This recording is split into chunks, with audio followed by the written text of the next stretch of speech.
Spilled high noon all over. Hi, welcome back. Spilled. Hello, welcome back. Spilled. Welcome back. Welcome back. We spilled our drink. Yeah. Welcome to NightMayr. Pew. Cute. Do we still have the intro on? There's just delay. Oh, it's off. Okay. It's off. Hi, everyone. Oh my gosh. What a day. What a day we've had.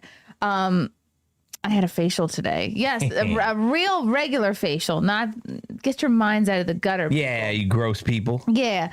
Today's guests. See, Larry's trying to tell you how to be professional, man. You should listen to him. Anyway, I'm so excited to have these two guests. Well, I'm excited to have one of these guests here. I'm just kidding. You can figure out who it is. I'm kidding. I love them both. They're friends. We go back a long, long time, and we're going to talk about that.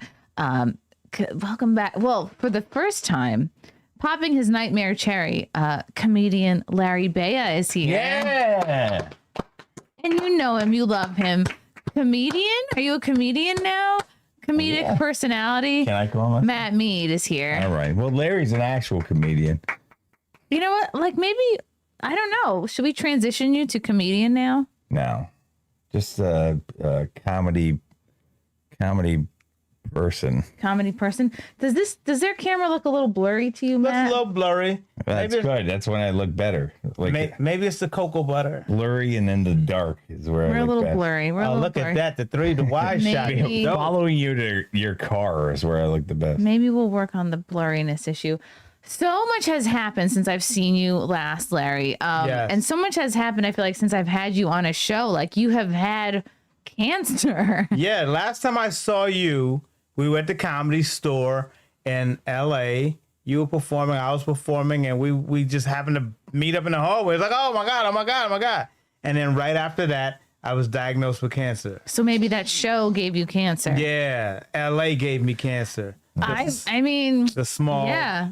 the Maybe it's from Gavin Newsom. oh my God, it's from Gavin Newsom. It's from Nancy Pelosi when I was up in San Francisco. It's from all the people out in California. How did it manifest? Like, how did you know? Like, what happened that made you Well, know? cancer takes 10 years to develop. So for the last 10 like years. a script. Yeah. Oh my Like a God. pilot, yeah. I had a development deal with cancer. So what happened was I was flying back from LA to do a show, and I thought that the seat that I was in was pushing up against my back, and I was like, why is my back hurting? And so I stopped in Cleveland and went to the Louis Stokes VA Medical Center. Oh, wow. And they said, you have sciatic nerve. And I was like, sciatic nerve? With all Sciatica. Yeah, I've yeah, heard sciatica, people. yeah. So, but they misdiagnosed it. There was a cancer tumor pushing up against my spine, which created a condition like sciatic nerve. And they was treating sciatic nerve, but it wasn't getting any better at all. Oh, no. And so then they said, oh, are bad. Are bad. Did they say in the Schwarzenegger voice, it's not a tumor? It's not the tumor. No, it's your asshole. And Matt, I'm glad you said that because I was like, what the fuck is going on? And then they were like, well, you have cancer. And I was like, well, what They just said it like that? And So- then Sharon Stone tried to kill you. that's so matter of fact. Yeah. That's so matter of fact. They're so like it's everyday occurrence. And it's just like, Wow. you know, They should have, I don't know, had better bedside manner, I think. no bedside Or manner. just been doctors. If you're an oncologist outside of Memorial Sloan Kettering, where I am at now, and then I had to go to Mexico for 28 days. However, if you are in the VA, there is no bedside manner in the VA. They treat you like you're still in the military. Really? I felt like it Wow. because, you know, she'd always, you have cancer and then this is what we're going to do. I was, whoa. They didn't tell you what donut. kind or like to what degree? Yeah, they said stage 4. They gave me Which is the worst. they gave me the date I was going to die, Did they? December 1st. Oh, yeah, that was 2024. But I told 2 Matt. years. And then were you relieved? Because like, cool, I don't have to buy Christmas presents. I was like, great, he's gonna move out. Yeah, Matt was like, "Oh, good. Oh my God. Keep the rent for this month." No. Matt was there for me the whole way. My wife and Matt were there for me the whole way, and no, for real. Matt cooked for me. Matt told me when to go to bed. Matt told me when. Matt was like, "Just go to bed right now, relax." I'm telling you, Matt has He's like a nurse. Matt has a bedside manner. He's a male nurse. I call him a doctor. No bags over here. Can you milk that, Greg? Wow. And the thing is that I'm telling you, I would be worn out. He saw me at my worst. He saw me cry. He saw me do all that. And Matt was just like, it'll be okay. It's going to be okay or whatever. And it hurt. Cancer hurts like a motherfucker. But then it started going in the right direction. And then my PSA was at 106, and then it went up to 583. And they were clearly like, and so they took all the testosterone out of my body, all of it. And because the cancer was eating the testosterone.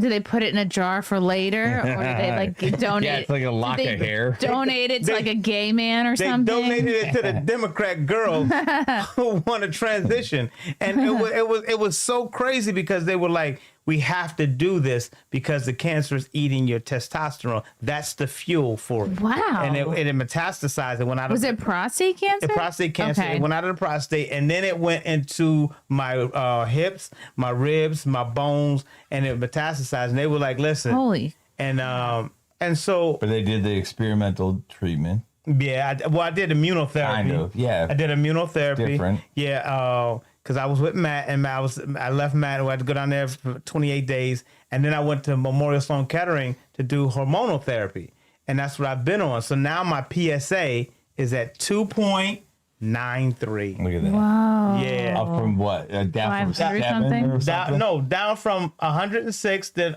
I just hit a That's a 580, bigger number. 583, and then it came back down to 16. And it was hovering at 16 for a while, and then it was starting to go back up. What does PSA stand for? I have no idea. Something. Prostate something. Public Antigen. service Yeah. announcement? Yeah, public service announcement. You're about to die. Yeah. Chill. You know what I'm saying? I learned this from watching you. And Chris Mazzilli, who's been in my The booker at Gotham. No, he's the owner of Gotham. Oh, right. Sean is the Same booker. thing. And Chris checked on me every day. Chris called me. Wow. Chris did a benefit for me. Wow. Chris sent me money. Chris did Chris Mazzilli, always have a Mazzilli in your corner. And Chris did everything for me. Why are they Jewish? No, Italian. No, Italian. Oh, even better. Yeah, it's even Yeah. better. And Chris said to me, he said, take your time. When you're ready to come back to Gotham, I'll bring you back. So I'm back Monday. This will be my first time officially back on Monday. Yeah. So Chris Mazzilli did that for me. He was like, just take it, because I was so itching to get back. He was like, no, don't worry about it. We got Dombrowski here. We got so-and-so here. We got everybody. Everybody was doing their role, and they did a wonderful job, because I would pop into Gotham every once in a while, and I would be so proud, and I couldn't wait to get up there. And Chris was like, just wait, you'll be okay. And then now they was like, he's like, you ready? I said, yeah. The Monday. Yeah, I'll be back. And and it feels good, because that was the one thing that sitting on the sidelines is never fun.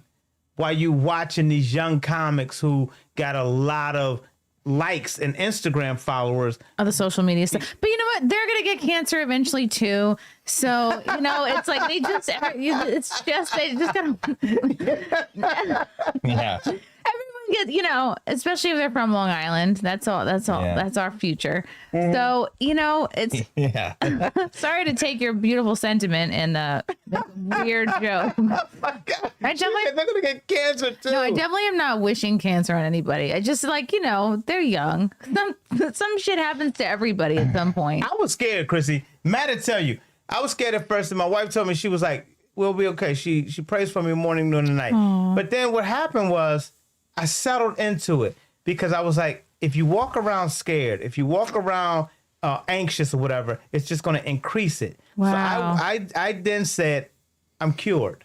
Wow. And didn't look back. I said, I am cured, and I didn't look back. Even when my numbers were still up in 580 or whatever like that, people were like, how are you doing? I said, oh, great. We're going in the right direction. Meanwhile, my numbers were going up, but I never acknowledged the numbers The going up. power of your mind is really incredible. You do kind of have to, and I'm sure you prayed a lot. Like you do kind of have to be like, I mean, are you a religious person? Like, do you believe in God? Okay. You know what's fucked up?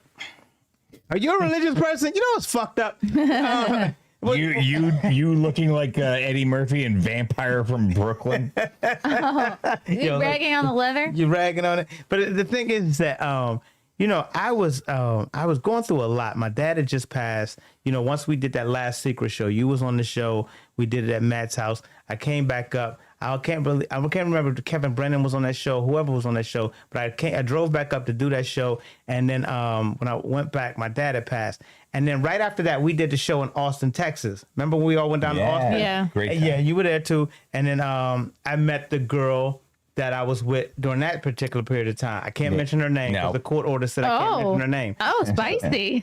So, but the thing is that, but we went, we had a little whatever, but it just, I was too much stress was on me. I never thought I would know what it was to feel like to be without my dad. And it hurt me. And I'm out in San Francisco. And the only reason I'm out in San Francisco because Robin Williams told me when we were at the Comedy Store, before Robin passed, he said, if you ever want to find your voice in comedy, go to San Francisco.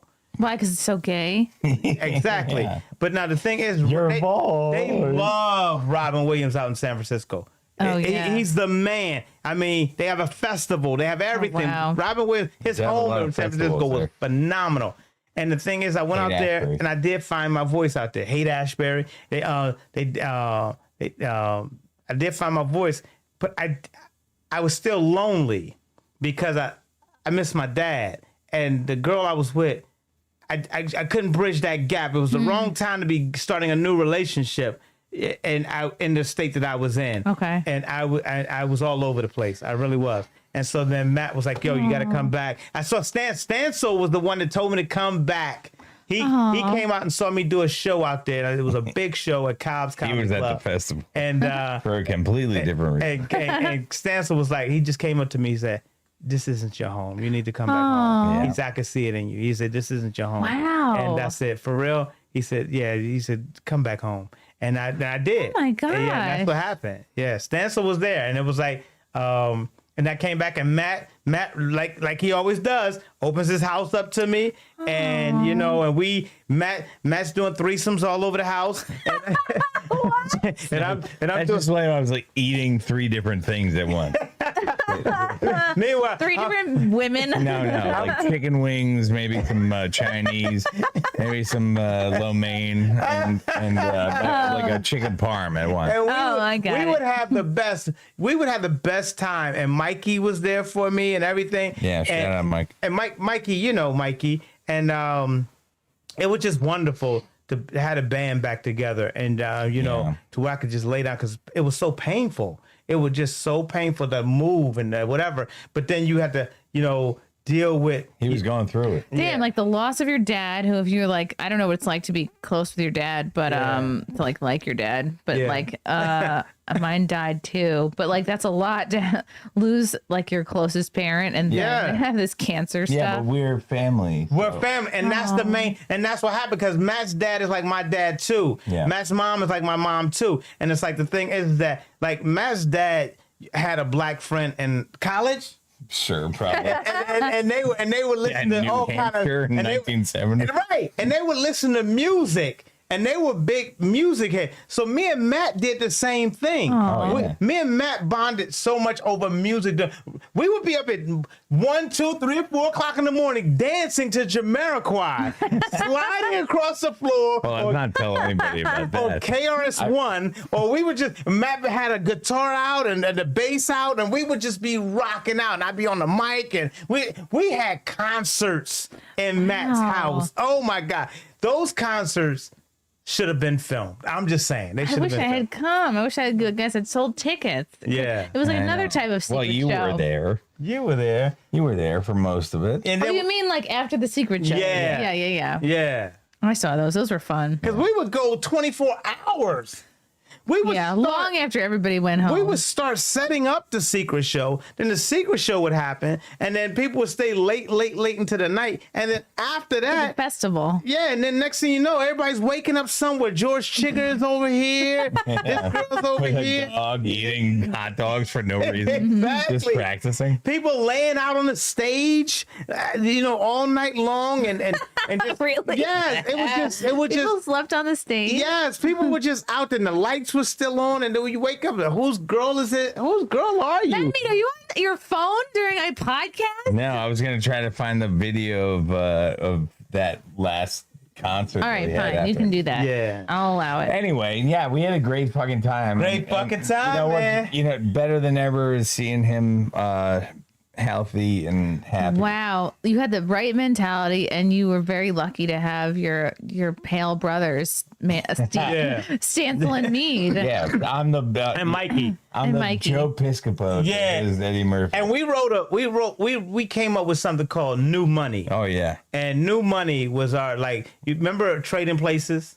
I know Perfect Strangers. Yeah. No, you know Trading Places with Eddie Murphy, Oh yeah. Dan Aykroyd. Dan Yeah, Aykroyd. yeah. That's us.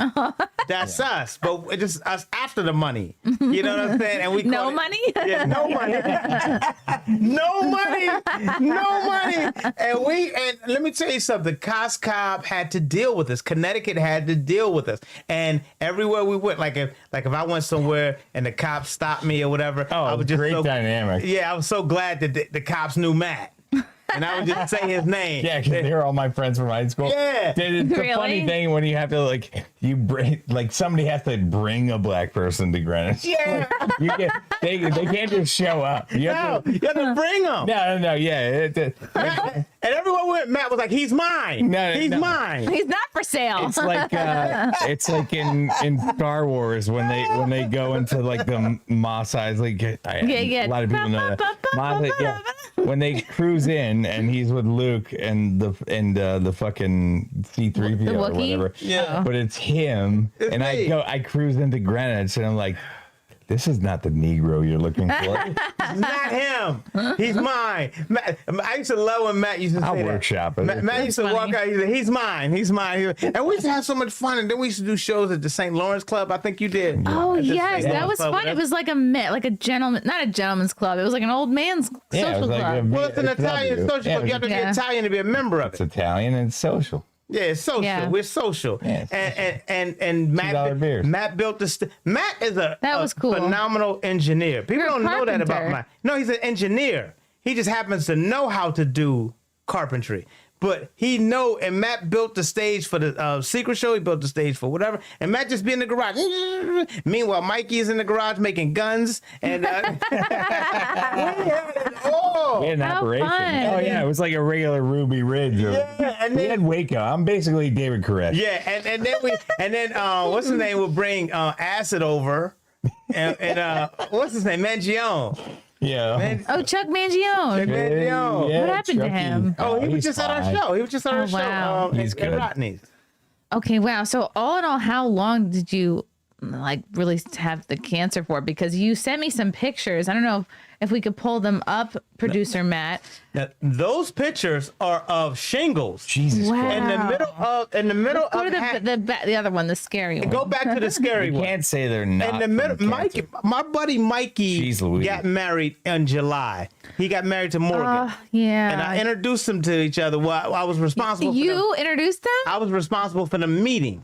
What? Yeah. He was. He I actually. was Wow. responsible for the meeting because Mikey and I, the Dave de Blasio, the fag, he wanted to shut down New York City. And Right. remember, the week was coming. Do you want French fries to get vaxxed? Yeah, right. And Yeah. so Mikey was like, let's go to the Hyatt to have brunch. So we had brunch for the last time. And so I met this couple, and this couple was there, and they was like, "Yo, we want to smoke weed or whatever like that." I said, "Yeah, well, I can or whatever like that." And they was like, "Well, okay, well, meet us over at the Old Greenwich Social Club." And I was like, "Oh, okay, cool." So I told Mikey, and Mikey's down to go everywhere. Mikey is a rider. Mikey's down to He's go everywhere. fun, He's yeah. fun as fuck. Mikey's face turned so angry when I said, "Mikey, let's go to Old Greenwich Social Club." He said, "Fuck no, I'm not going to Old Greenwich Social Club." I said, Wow. "Whoa, what's going on?" Mikey said, "No, I will never go to Old Greenwich Social Club or whatever. The way they treated me last time I was there, no. And now I was like, oh, Mikey, okay, come on. I got these people, they want to meet me. And I said, please, Mikey, like, just for me, do it for me. Like, no. He said, no. I said, Mikey, come on. And then finally he gave in. We went to Old Greenwich Social Club. The people I was supposed to meet didn't even show up. What? But me and Mikey, we were hanging out there, and generally anywhere I go and Matt go, I'm holding court. I'm making, you know. Of course. And so next thing you know, Morgan walks in, and we don't know Morgan from a can of paint. But Morgan has her laptop. Eggshell. It was off-white. Yeah, so Morgan has her laptop and she's in focus business mode or whatever like that. She goes to the other side of the bar and she's typing. Morgan's a lawyer. So the thing is, so she's working on a case, the Johnson & Johnson case. So the next thing you know, she kept looking up because we were laughing over on this side of the bar. She kept looking up, looking straight at me going, Her fatigue had set in. yeah. And so I go to Mike. I said, Mikey, could you go handle that? I said, Mike, could you please go handle that? And so Mikey goes over there. They start talking. They Why, realize you thought she was cute for him, or just you wanted her to stop? Like, all of the above. Okay. Morgan is rolling her eye. cute as I don't know what. Yeah. And she was annoying at that time, but I knew she wasn't that. But I Right. just knew she probably was stressed out. But Mikey is the perfect person to chill. And plus, Mikey didn't want to be there. So I Okay. figured if I get in with a girl, the longer he stays, I can chill with people and we can find whatever I was looking for there. Mm-hmm. And so next thing you know, they start hitting it off. She closed the laptop. They start talking. Come to find out, she went to Greenwich Academy. He went to Brunswick Academy, the boys' school or whatever. So they had something in common. Morgan comes over to me and apologizes. She said, I'm sorry for blah, blah, blah, whatever, being rude or whatever like that. I said, no worries or whatever like that. And then a little bit later, she said, can y'all give me a ride home? And that's when we gave her a ride home. And then we hung out with Morgan all night. We hung out with Morgan and she was so chill. And then so that's how they met. And then now they're married. But the thing is that Morgan is so fun.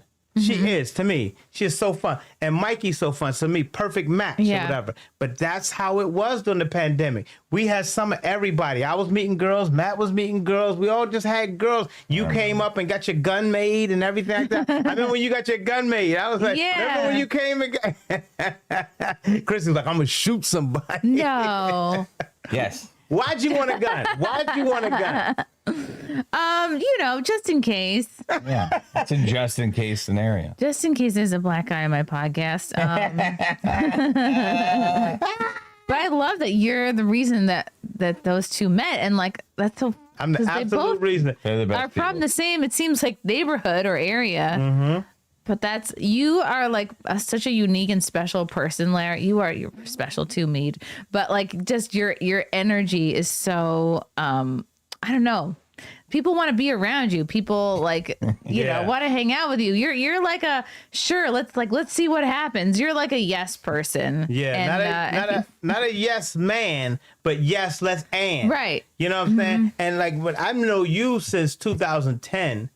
Wow. Since 2010, I remember, of course, you were dating Pat Dixon, but then also you were doing those shows at Stonewall. Yeah. That monthly show I did over there. That was like for 6 years. I did that show, which is like an eternity in New York comedy. City, comedy time. in the village. Yeah.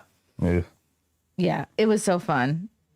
And we have fun. Remember Greenwich Village Comedy Club and all those places we would play or whatever. And that's why I had cancer then.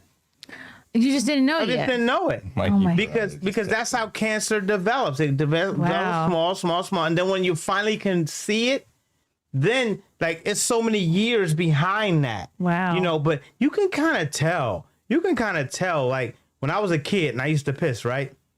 I used to piss like a fucking fire hydrant. Fire funny. hose, like Usually you piss on them. yeah. Now, but then over the years, you be like, I noticed a slower trickle. Isn't that just part of like getting older and your prostate doing things? But that's what it is. Your prostate is doing things. And that's when you know it's starting to swell. I know so much about the prostate now. I pee a little bit different after giving birth. Oh. Yeah? How was that? I can't really explain it, The but it's baby's different. coming out when I pee. Yeah, And also when I sneeze. I peed and it smelled like breakfast cereal, so something's wrong with me. Ew. I have a kid. It smells like smack. No, but it does. When you Wait, pee. you're I smelling probably have a pee? failing kidney, so somebody should. Yo. If there's any fucking urologist out there, let me. I was like, is he eating Diggum smacks in here? Yeah, it was Fruity Pebbles for a while, but Oh, wow.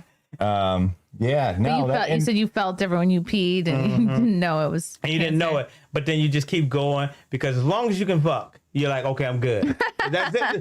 That would used to be my barometer. Okay. As long as I can fuck, I'm good. Right. But that's not good because now I went out to San Francisco and Yeah, especially when you're in a relationship, you're fucking every day. You're doing whatever like that. So you're like, oh, as long as I can do this, I can do this. But then when you go to pee, and then you're up at night 4, 5, 6 times a night peeing in the bathroom, then you know. That's fun, actually. Yeah, you know what I'm saying? You waking up, I just peed. That's a lot of times to get up to pee. Yeah. And for not being pregnant. Yeah.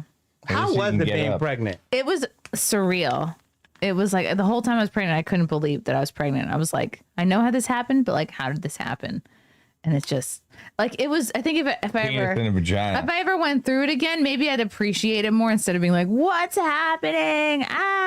Because it's like, it doesn't really hit you to your 3rd trimester till you're like 25 weeks or so. I remember when you figured out you were pregnant. Oh, yeah.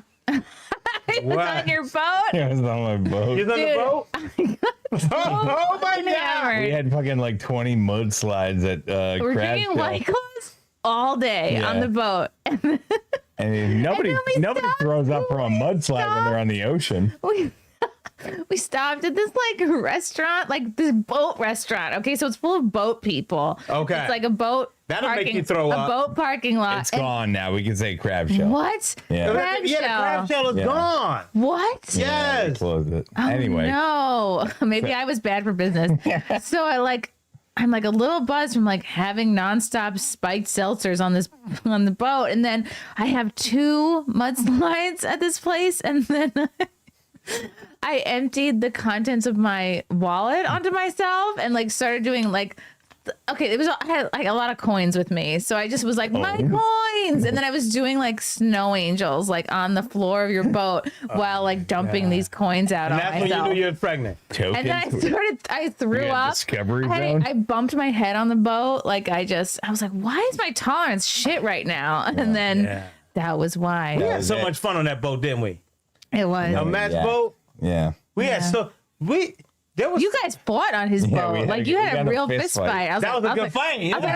We're all gonna die. No one's driving. No one's driving. The boat was just going, and me and Larry were just fist fighting. I'm not talking like they were fist fighting on a boat. We were hockey fighting. We wasn't fist fighting. Real hockey fighting. Yeah, we were hockey fighting. It was banging. But see, one thing we didn't do. This is what handsome guys don't do. It's a secret code about handsome guys. We never hit each other in the face. Yeah. We never.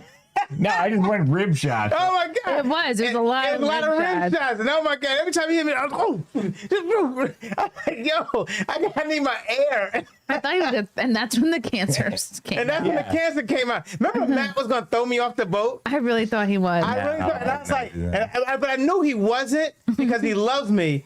But I didn't know what. Ever find you. Yeah. And I was like, you can't swim. Chrissie's on the boat and Matt's on the boat. They both can swim really well. That was in the back of my mind. I would have rescued you. So if Matt throws me off this boat, Matt's either gonna save me or Chrissie's gonna save me. I knew She's the diver. I was going in under my mind because I knew you were a lifeguard. Yeah. Diver. And I was like, holy diver. Yeah, and I was like, one of them two will save me. But let's just stop this fight. It was funny. It was funny. So you really that fight maybe locked some of the dislodged the cancer and like it probably did. Yeah. No, but one thing was I didn't punch his prostate. body blow. Yeah, right there. Turn around. But that's what it was during the pandemic. We had some ups and we had some downs. But that was the thing. But we always came back to the house. We hugged it out. We always, Matt opened up the grill, and we just had some fun, man. And it's like, it wasn't like we wasn't allowed to have that moment because you can't have that moment and be a brother. I don't feel like you can't have, like, especially when you grow up with brother, your like brother. the handshake kind. Yeah. Oh no, like the actual kind. Yeah, the actual kind. You know what I'm saying? You can't have that. I feel like he's giving you an honorary N-word pass right now. Yeah, I have a card. Let me tell you something. I'm a card carrying member. Hang out with us all day long. He's more than an honorary N-word carrier. I use it in passing. Every time he passes me, nigga, you still here? And we have fun with it. Like, Matt and I would sit up all night and write jokes. Those would be some of the funniest joke writing sessions we have. Great. We would be like in the kitchen. Remember we were in the kitchen and we wrote a lot of jokes. Listen, I love the Jewish people. I do love the Jewish people. But Amanda Gale calls us, right? Oh, shout out. Shout out to Amanda Gale. And Amanda Gale is she Jewish? Very. Okay. Extremely. She is She is Israel. That is Israel. She is real. I didn't know. Like she's I've worked with her several times. And when I'm telling you, her and Matt would just go back and forth about that. And they'd be joking, but they'd be going back and forth. So she draws you into this. So then we get off the phone with Amanda. And I said, I was in the kitchen. I said, I mean, Hitler had some good points, didn't he? And we would just die. And then it just a litany of what was some of his good points. Oh my God, there was a time on the boat. Can I tell this story? Where there was a time What? we were on, I don't know if it was just me, you, and Amanda, or maybe Frank was there. Yeah, Frank was there. And there was, she had my gone. Confederate flag. There was only one towel on the boat, and like it had a Confederate flag, and like she just didn't want to use it. Yeah. I'll drip dry. Yeah, I'll air dry. She is that way. And And I'm like, give it to me. I'm not even wet. I want to wear it. yo, I remember y'all used to dive off the boat and then climb back in. Y'all would swim a little bit and climb back in. Yeah, And then we would give y'all all intros coming back on the boat. We'd be like, yo, you seen this lady on the Lolita. You seen on the Lolita Express. Please put your hands together for Chrissie Mayr. And I'd be like, hammer, like hanging onto the boat. Barely able to get back in. Yeah. And that's what it was. That's what fun is. And Yeah. Explain to the people what fun is. Leaving people in the ocean. yeah. What time was it? Stancil got stuck in like some kind of undercurrent. Oh yeah, he floated back because he was so drunk and his Was he on a float, like just mid-body drifting heavy. away? Yeah, and you had to go back and save him Oh my God! because you're a swimmer and a diver. Like And Chrissie's the real deal. Not like, I mean, Matt's real deal too. Remember you was dating that chick named Laura? no, Okay. Laura was longer than the last day of school. She was just so tall. She was just so fucking tall and so sexy and beautiful. And she was, I used to love to watch her swim. It was just amazing to watch that long body swimming. And I was I like, never saw her swimming. yeah, she sounds was like good. you were on a different island. Remember we was going to do the island show? Nah, we'll We do that still this- could. Now we'll That's do where it. we filmed my my Epstein massage school Yeah, that was great. sketch. Oh my God. Dude, you've Yes. never seen it? No. My first credit. Epstein massage It was school. great. I almost want to No. make you watch it right now. We should probably watch No, we No, we got other stuff. but Mead, it. Yeah. this has been so much about Larry. I want to make sure, because last time you were here, you were sounding like a sneeze away from going back to your ex, but now you have a shiny new I girlfriend. do, and she in the place he was talking about, Old Greenwich Social Club, Yeah. where you introduced Mike to Morgan, is now a place called Bosco's, and it's owned by my good friend Nick, and it's the best. It is the best the vibe. best bar in Greenwich possible. Wow. It's Yeah. a real old school vibe. I get a shout out, Nick, at Bosco's. Everybody there We loved were it. just there, and Yeah, everybody we were loved just it. there. And we're gonna start. We probably start doing comedy shows there too. Ooh. He just showed me the room we're gonna do the shows in. Yeah. Perfect room for comedy. Good. Sort of like St. Lawrence Club. That perfect room. Low ceiling. Yeah. Oh yeah. Yeah. No, beautiful. It's Yeah. But, It's intimate. yeah. So I did meet a girl that I've known for life. Oh, a And, reconnect. reconnect. Yes, it's a big That's reconnect. so nice. Reconnects are good. It's like a especially- USB, but it was like the A C? Yeah. A C? Yeah. She is really phenomenal. Like when you get a used iPhone, what do they call it? Refurb. She's a refurb. And she's really sexy. No, she's beautiful. She's great. She's a bartender there. She's Fun. And you like to drink, Mead, so this is a perfect match. I know. It was like, do I like porn or drinking more?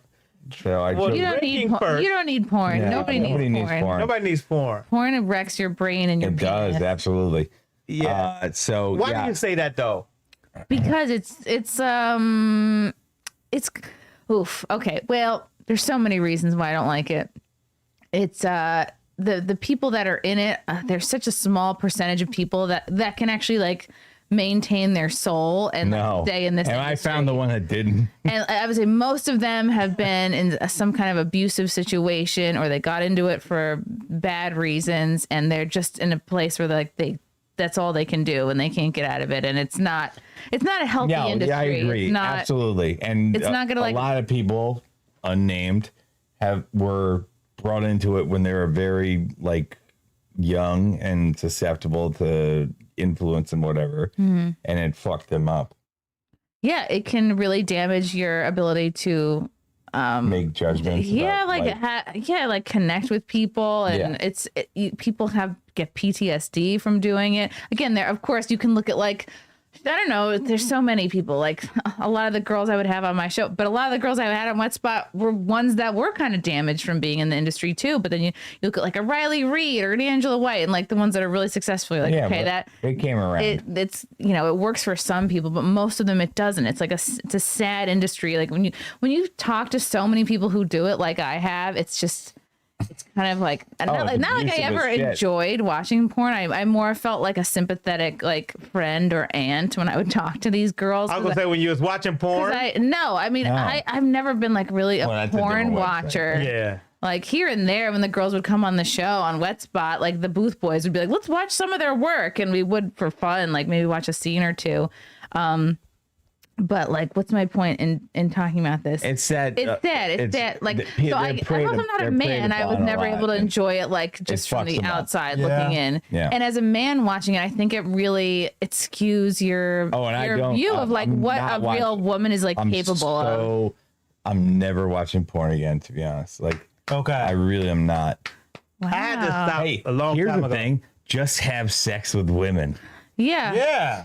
Yeah, for real.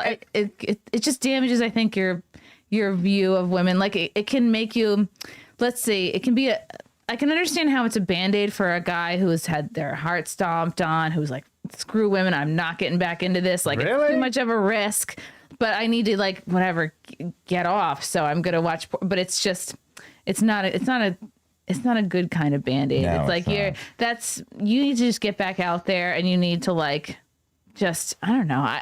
I would say to 2026, Chrissie, about to become fully Catholic in a month, would say you need to like deepen your faith. And my last experience has made me go to church again. Yeah. Yay! I love that. I swear to God, I believe it. You don't need to be putting your head in the sand watching porn. No. Like if you have trust issues from women, or if someone's broken your heart, like porn is not going to fix any of that. No. And if you're kind of like, neither of you have this problem, but if you're kind of like an introverted guy and you're shy, or you're scared of women, or you're scared of rejection, like you should definitely not be watching porn either. Sure, like you need to be getting your reps in and trying to meet women. Your reality of what you'd expect from like a partner or something. Yeah. Something like that. I was so big because I grew up religious. I was so big against porn, and then I dated a bartender who worked at the cellar, and there you go. And we lived together on Roosevelt Island. So we would. Wow, people actually live there? Yeah, I lived in the Octagon, and it's so funny you said Gumad because. Did you take the tram? You took the tram as the only way to get in or out? No, you could shout out Blackwater with Jennifer Connelly. Yeah, the F train goes there too, and then you can drive over because I drove over, and then but the thing is after getting off stage, and we would hang out at Fat Black Pussycat until maybe like 4 or 5 in the morning until her shift was over. And then we would go home, and then first thing she would do is pop on a porn.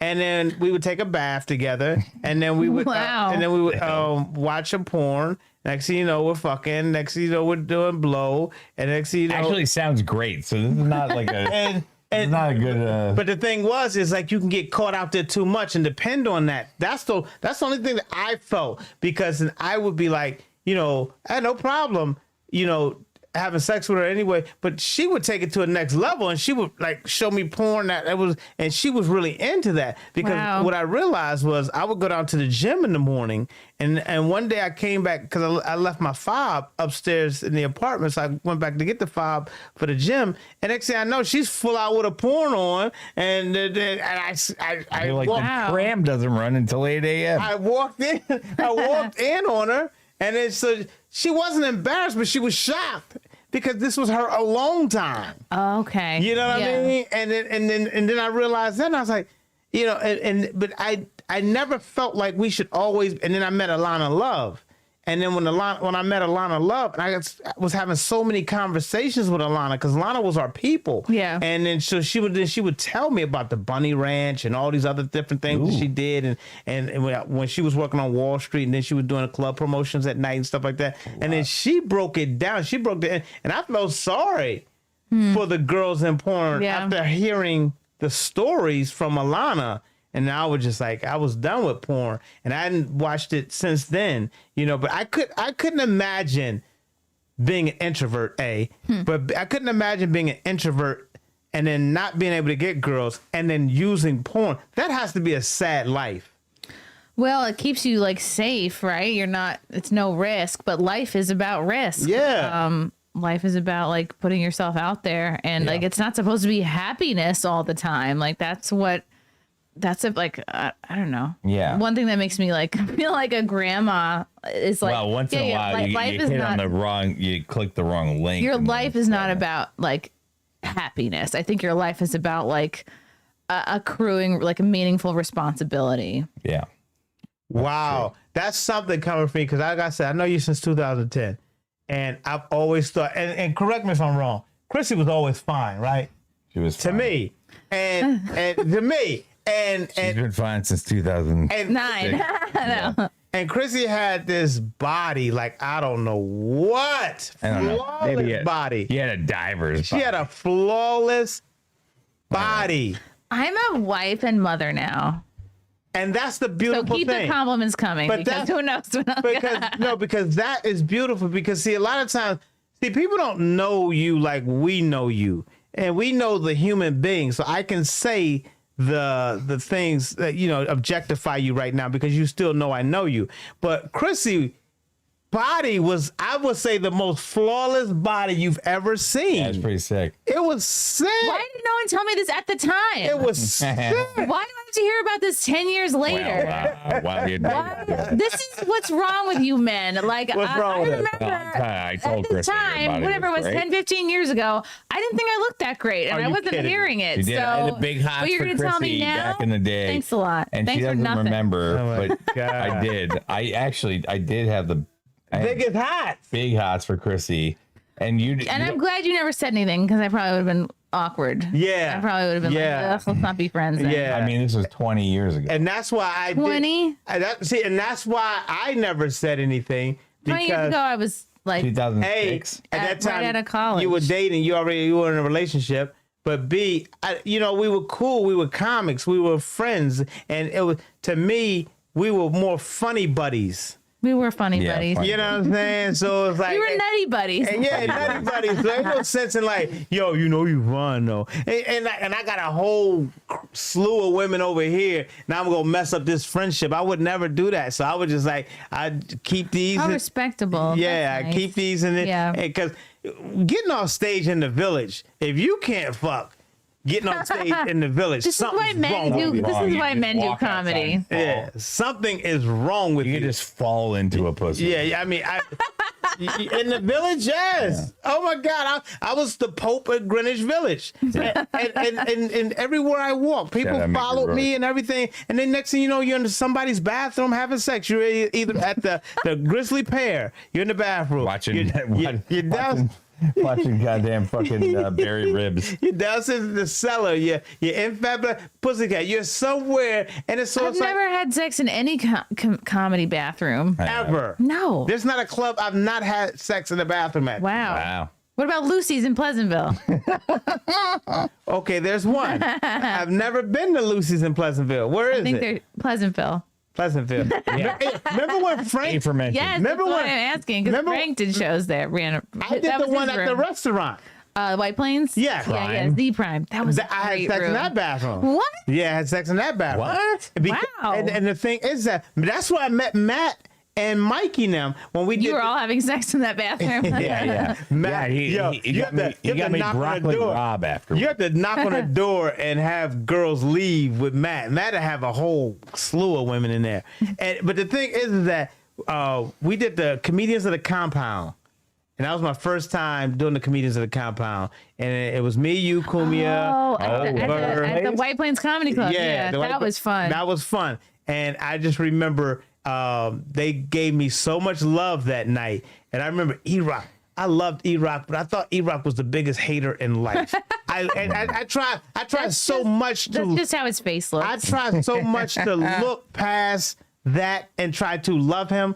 And I was like, I'm going to make friends with you, E-Rock. And it just, I don't know if it ever turned the corner, but I stayed in the pocket with E-Rock. But I remember E-Rock that after that first show, he said, I really think you're a good comedian. He doesn't break character. And he said, and I think that, he said, I misjudged you. He said, because when I saw you, I said, I didn't think that you could handle this crowd right here. Wow. And, E-Rock said the nicest thing to me one time when we were outside a compound. What'd he say? This is like, and he's never broke character with me. And he goes, hey, man, and he's like, I hear you doing a lot of good things with this comedy show, man.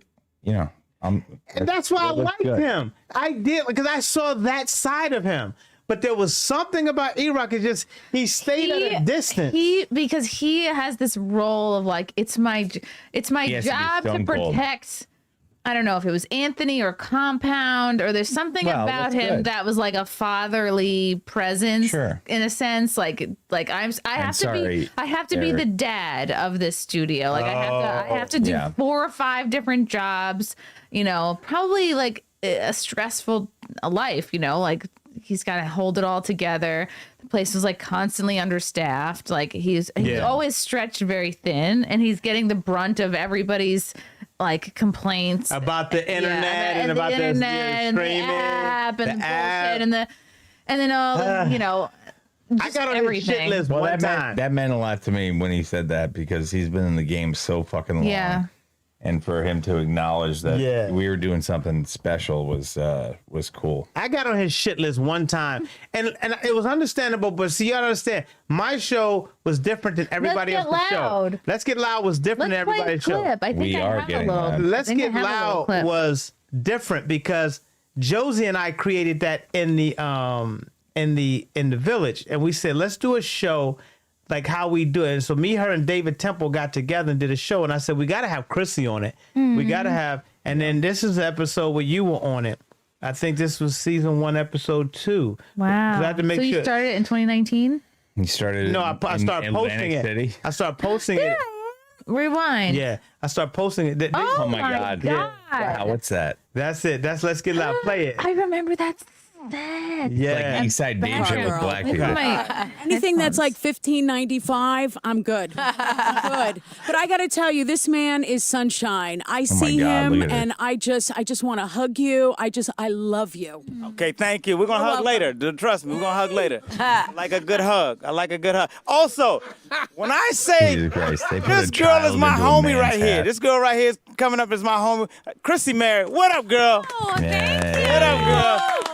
I've always wanted to be a homie. She got a podcast out right now. It's one of the hottest ones out right now. It's called The Wet Spot. Mm-hmm. And to me, that just epitomizes who I think of when I think about Chrissie. So talk about it, hates Chrissie. me. Keep it so damp. It's every that Monday human here hair? on He doesn't Compound like me. Mead. Wow. Listen at 8 No, she o'clock likes you. at He doesn't like me. EST. And it's, man, we've had some crazy guests so far. We've had the Bagel Boss. Next Monday we have Kendra Sutherland. Just like it's always a mixture of like TV personalities, comedians, and like some kind of a porn star or sex expert or somebody who like knows more than I do, if possible. So yeah, it's been really, really fun. This is not that long ago. Josie wanted to bring I started strippers it, and yeah, porn because stars, and I was like, I pitched it. I pitched it in June of 2019, and then it got picked up July of 2019. Yeah, this was all 2019 then. Yeah. Yeah, and it was so funny because I'm glad you grew into that hat. Anthony. Your head got bigger. My head got big.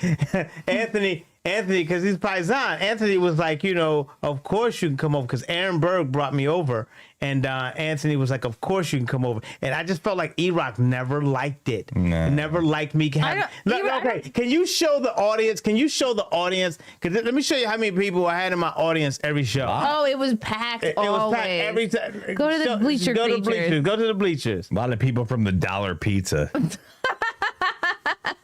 You always had this random, and like my show did too, so did In Hot Water, random assortment of really street people. People who coming off the street. People who know where to be. That's right. Nothing to do. Listen, Nobody agrees with me. This was always like the most amount of money. David Temple on the couch to control it. Older men Your vagina like hair. alone. yeah, they do. Older men like Classic hair. line. Like so that's Older good. women like younger men. Huh? Some of us older women like younger men. Yes. They just girls want like to hair push too, in the though. Oh bush. my god, this is like really Okay. too We bad. need to take that to a vote. Not yet. Good Not old yet. days. Not Take yet. that to a No, vote. no. I used to love how people used to try to take over the show. Nigga, we need to shut the fuck up. Yeah. That's what be in my mind. Like, you need to let me host this goddamn show. I let you be on it, but Right. Well, that's what happens when you have 45 people yeah. on your show. And that's what E-Rock was trying to tell me. Well, divide that by 3/5. So E-Rock, E-Rock told me, he sat me down one time. We had a one-on-one. He's like, listen, I like you. I like your energy.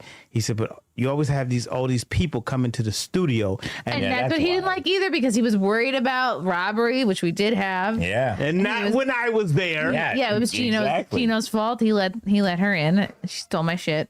But yeah, he was just exactly worried about protecting the studio, Yeah. the people that Which you is know. what his job was. Yeah. And the thing is that but it allowed me to learn this process. Anthony Cumia taught me how to be a host. Yeah. Anthony Cumia was so good.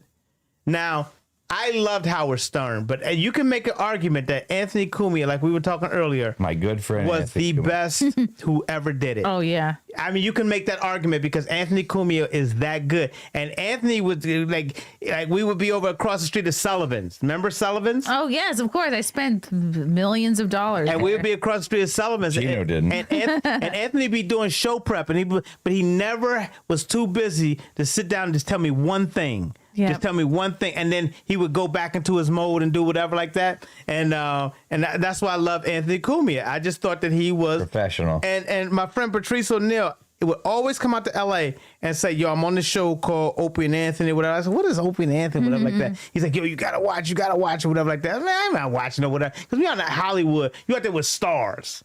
And then, but so you're not trying to check for what is going on in New York. Yeah. So Yeah. the next thing you know, you're hanging out with Jack Nicholson and Tom Cruise and smoking weed with Harrison Ford. You're doing all this. What? Yeah, you're doing Come all on. this shit. Yeah, oh my God. You smoked weed with Harrison Of Ford? course I smoke weed with Harrison Ford. I did blow with Jack Nicholson and Sean Penn. Yeah, you're out there in a real world. You're in the real world of entertainment. And then Patrice comes out here and says, yo, you gotta come check out my shit on Opie and Anthony. What the fuck is Opie and Anthony? And Yeah. then when I found out what Opie and Anthony was, I was like, this shit is good. Oh, You're Anthony's like, good. I'm doing heroin with Macaulay Culkin. Why would I? Yeah. Why would I leave this? Why would I leave this to go? But because I had We so much. threw a paint can on a bunch of robbers. Because I had so much respect for Patrice, and I had to check it out. And then when I found out Norton, and then when I found out all these other people that was on there, that was on this show. Nick Why Apollo. would- Yeah, Nick DiPaolo. Yeah. Shout out Nick. Nick DiPaolo is so talented to me, like He for is so real. funny. But see, when I left, we were all in the Village at the we were all on 4th Street at the Boston Comedy Club, and that's why I met people like Rich Voss. All these your other good friend. Yeah, we would meet and Rich Voss was so good.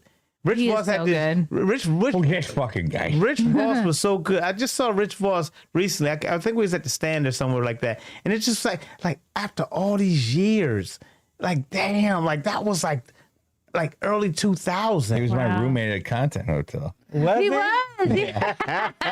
Hilarious. So I only give shout outs. I love Kevin Brennan so much, but I don't know if Kevin Brennan likes me, but it doesn't matter. Kevin Brennan doesn't like anybody. But what I'm saying is that I respect him so much as an artist that one time I was out in LA and I don't know about the beefs and the Dabbleverse and all like that. I'm too busy doing my shit. Nobody cares about that shit. Right. So I go up to Neil, we at the Comedy Store, and I'm excited.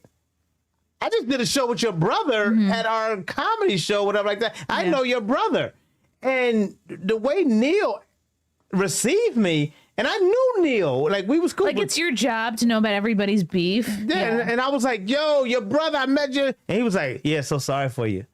And I was mad at him because I was like, wait a minute. No, Kevin's a good dude. But then the thing is that then I heard about the beef and then I heard about the blah, blah. And I was like, okay, I ain't here for that. That's family beef. I'm not here for that. That's like stupid of Neil to kind of put that on you. Yeah, I'm not here for that. I'm here to just tell you, I know your brother. He's cool. You're cool. Yeah, whatever like that. Don't be shitty. Yeah. Don't be like, you're supposed to know about all my beef. Yeah, it's like, but and it just made me start looking at him a little bit different. Though I still think he's a funny dude. I still think he's a genius or whatever in his way or whatever. It's just I never saw that side of him until that part, and I was like, damn, like whoa, okay.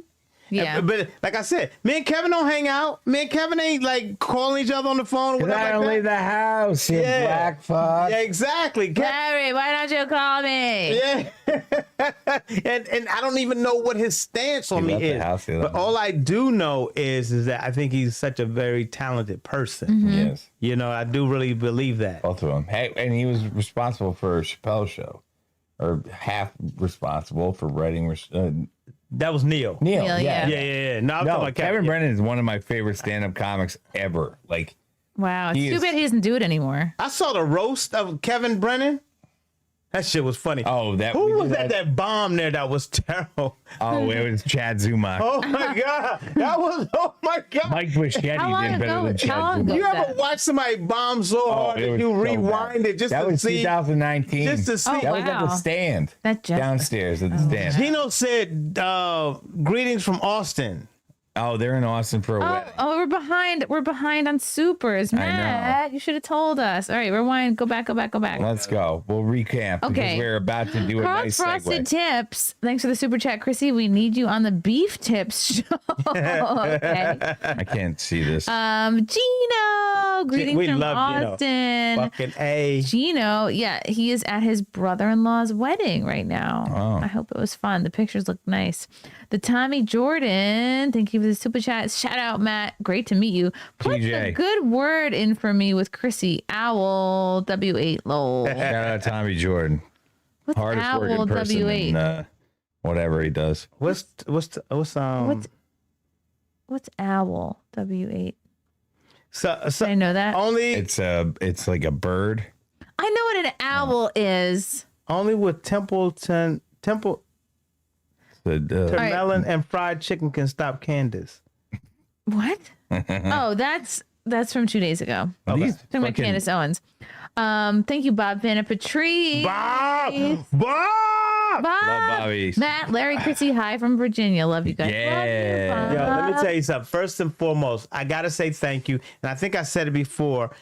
Thank you, Bob Vanna Patrice, because Bob supports me so much. Yeah. When the cancer came along, Bob opened up his wallet and just started donating to the GoFundMe. Bob, let me tell you, Bob, when we're on Gino's show, Bob sends burgers, Bob sends food, Bob comes to shows, Bob flies in from shows. He's a beast. He flew in for the show. Yeah. Thank you, Bob. And he's a cool dude, too. For our last show, yeah. He's an absolute man. Bob Love told Bob me- and Patrice. Bob told me how to deal with cancer first. He was the first person to tell me. What did he say? Bob said, I think somebody in his family had cancer, and he was like, listen, it's going to be rough. Don't talk to them anymore. He said, you're going to be scared a little bit, whatever like that, but he helped my nerves. We was at your buddy's bar of Second City or Windy City or certain like that bar down there in the Lower East Side or whatever like that. And we just had a sit down. Outside. And he just said, let me talk to you. And I didn't know him from nothing. And he just like, it's going to be okay and everything like that. And is little conversations like that. Yeah. From strangers that I knew, and then he became such a great friend and great supporter. So Bob fan of Patrice. Shout out to Bob. Viking, thank you for the super chat. What happened with Matt and Scarlett? They were great together. Now she's in the divorce. Viking, you are behind, sir. Yeah, you are behind. You are behind. So is she. Now that Matt has a new girlfriend, I do want to say this. What? I do want to say this because I feel like it's necessary to say. He saw me in the worst parts of my. Yeah. I was so miserable. See, one thing about Matt and I, we've seen each other at our best and our worst.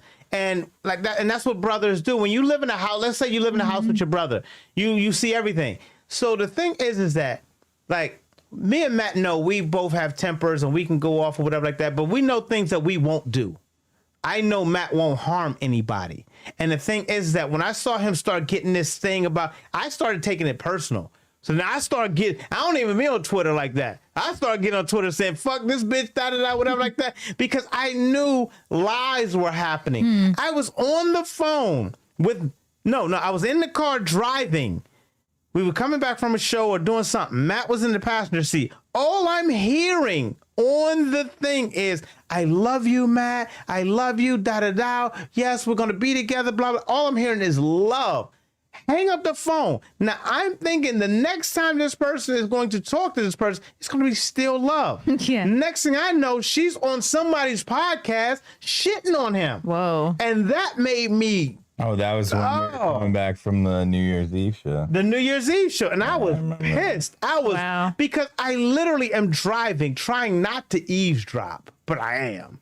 I'm here listening, but I'm not eavesdropping, and I'm hearing everything because he's on FaceTime with her. And it's like love, love, love, super love, and we're going to do this, and we're going to go on Kevin Brennan's show together and show everybody we love each other, and blah, blah, blah. Next thing I know, she's on somebody else. By the time we get home, Wow. he's like, what the fuck is going on? And I was like, oh, shit, what happened?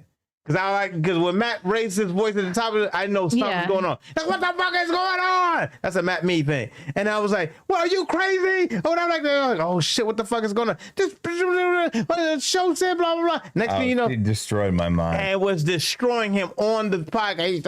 And I was like, wow. Now she broke my mind for a little bit. But and now you're back. This girl, I'm telling you, no comparison, night and day. If you give me 10 times to choose between that girl who was beautiful, I'm not going to say Charlotte wasn't beautiful. Charlotte was beautiful. Scarlett, or whatever her name is. It doesn't matter. But it doesn't matter. But the thing is that she came to our show. We were in Stanford. Funniest. I don't know if I can say this on air or whatever like that, but this is funny to me because we were coming through security and she dove into a bush to hide something up her bush. And she had drugs up there. And I was like, yo, she's like, I didn't know. And then so she comes in. Next thing I know, she's punching Matt Mead in the face. And I was like, whoa, what's going on? So we finally get in there. Next thing I know, we're in the bathroom. No, we're in the dressing room. Keanu is in the bathroom with her. Morgan goes in the bathroom with her. She texts outside the bathroom that Morgan just punched her in the face. Never What? happened. Never happened. Morgan would never. And then later on, I take Mikey and Morgan home, and we all hang out over at Mikey and Morgan's house for the after party. And I was like, so Morgan, take me through it. She didn't do nothing. When you punched her in the face. No. And so now Morgan is being facetious now. Morgan had my back. Morgan had his back. And she goes, why are you trying to ruin my friend's life? Yeah. Wow. Basically that. And that's why I like I that. should have listened to a lot of people. So But you can't. We don't have to talk about it much more at all. But everything happens for a reason, and Look I'm at that. sure Matt, glad you look out. Oh, Bob, Penn, and Patrice, thank you, Bob. Matt, glad you took out the trash. You deserve only the best. Well, yeah, Thanks, but the thing Bobby. is, we've all dated people who we absolutely regret dating. Sometimes it's a couple months, sometimes it's 2+ years. But I think these things happen so that you know, okay, like your peace is the most valuable thing, and like it's not going to be the right person if they're not adding peace to your life. Then it's not worth it. Well, it was my fault for just being smitten with her at obviously Content Hotel. So it's my fault. Oh, It's my fault. Yeah. That's how we got together. Content It's not Hotel. your fault. It's my fault. I'm a big boy. I can make my own decisions. It was just Content Hotel. I should have left it. Content Hotel. I should've. You go to Content Hotel, you fucking somebody. Remember when we went down to Not me. I know, not you. Remember we went down to New Jersey and we did this show in Jersey at the Claridge. Yeah. Oh my gosh, the Claridge, the Claridge in Atlantic City. That was so fun. That was the roof, first that one. rooftop That bar. rooftop. Oh my God. Ed, Wow. 21st floor. Yeah. That was so The fun. view. And I was fucking so many people down there, and I was like, I know whatever state happens in Atlantic City, leave it here. Especially the Claridge. It's like the lowest ranked hotel there. Yeah. That's what makes it charming. That's what makes it. But the rooftop, come on. Oh, so You nice. can't tell me that rooftop wasn't the best place for us to chill. The bartenders were fun. Oh yeah. Yeah. There were just so many like weirdos up there. Yeah, it was fun. great. Oh Yeah. yeah. Yeah, we had some of the best. We drove down there. Oh yeah, we met Phyllis, who is like a 80-year-old drag queen. And I showed him her my nuts at one point. I think that killed him. Her. Yeah, whatever. Don Jameson kept. Don Jameson's so funny to me. Don Jameson rocking around with all these condoms. Absolute beast. What? Don Jameson packing He condoms. brought condoms to Atlantic City? I don't know if he bought them or brought them or I don't know if he rock and roll. brought them or bought them. Whatever he did. Oh That's my not metal. God. Don Jameson was the What is man to it, me. the 80s? Right. Don Jameson was the man to me, man. What are you, Sebastian Bach? Because all of these girls wanted him. Yeah. Really? Yeah. Don Jameson's hot. Don Jameson. And he's my friend. Don Jameson. All these girls Wow, wanted I him. was so not Shout out in Don. that world. You wasn't. No. That's what I'm saying. should You call wasn't. Don right now. You would come do your thing, and then we didn't see you, and it was cool. And even what's her name? I thought was wilding when she got down there. Andrea. Oh, really? Andrea. Was she? Yeah. I didn't see any wilding You from remember her. Andrea? Andrea, she always Compound baked Andrea. cookies for Compound. Baked The cookies. greatest person ever. Yeah. And she had the- Speaking of which, I baked cookies. Yo, We can I did. get another Sugar one? Yeah, it's a shortbread. Can I get another one? Get them, Mead. You have the longest arms. I'm not supposed to have I don't need sweets. the grabber. Yeah, we still have the grabbers. These are shortbread. Thank you for showing them up. This is a new recipe.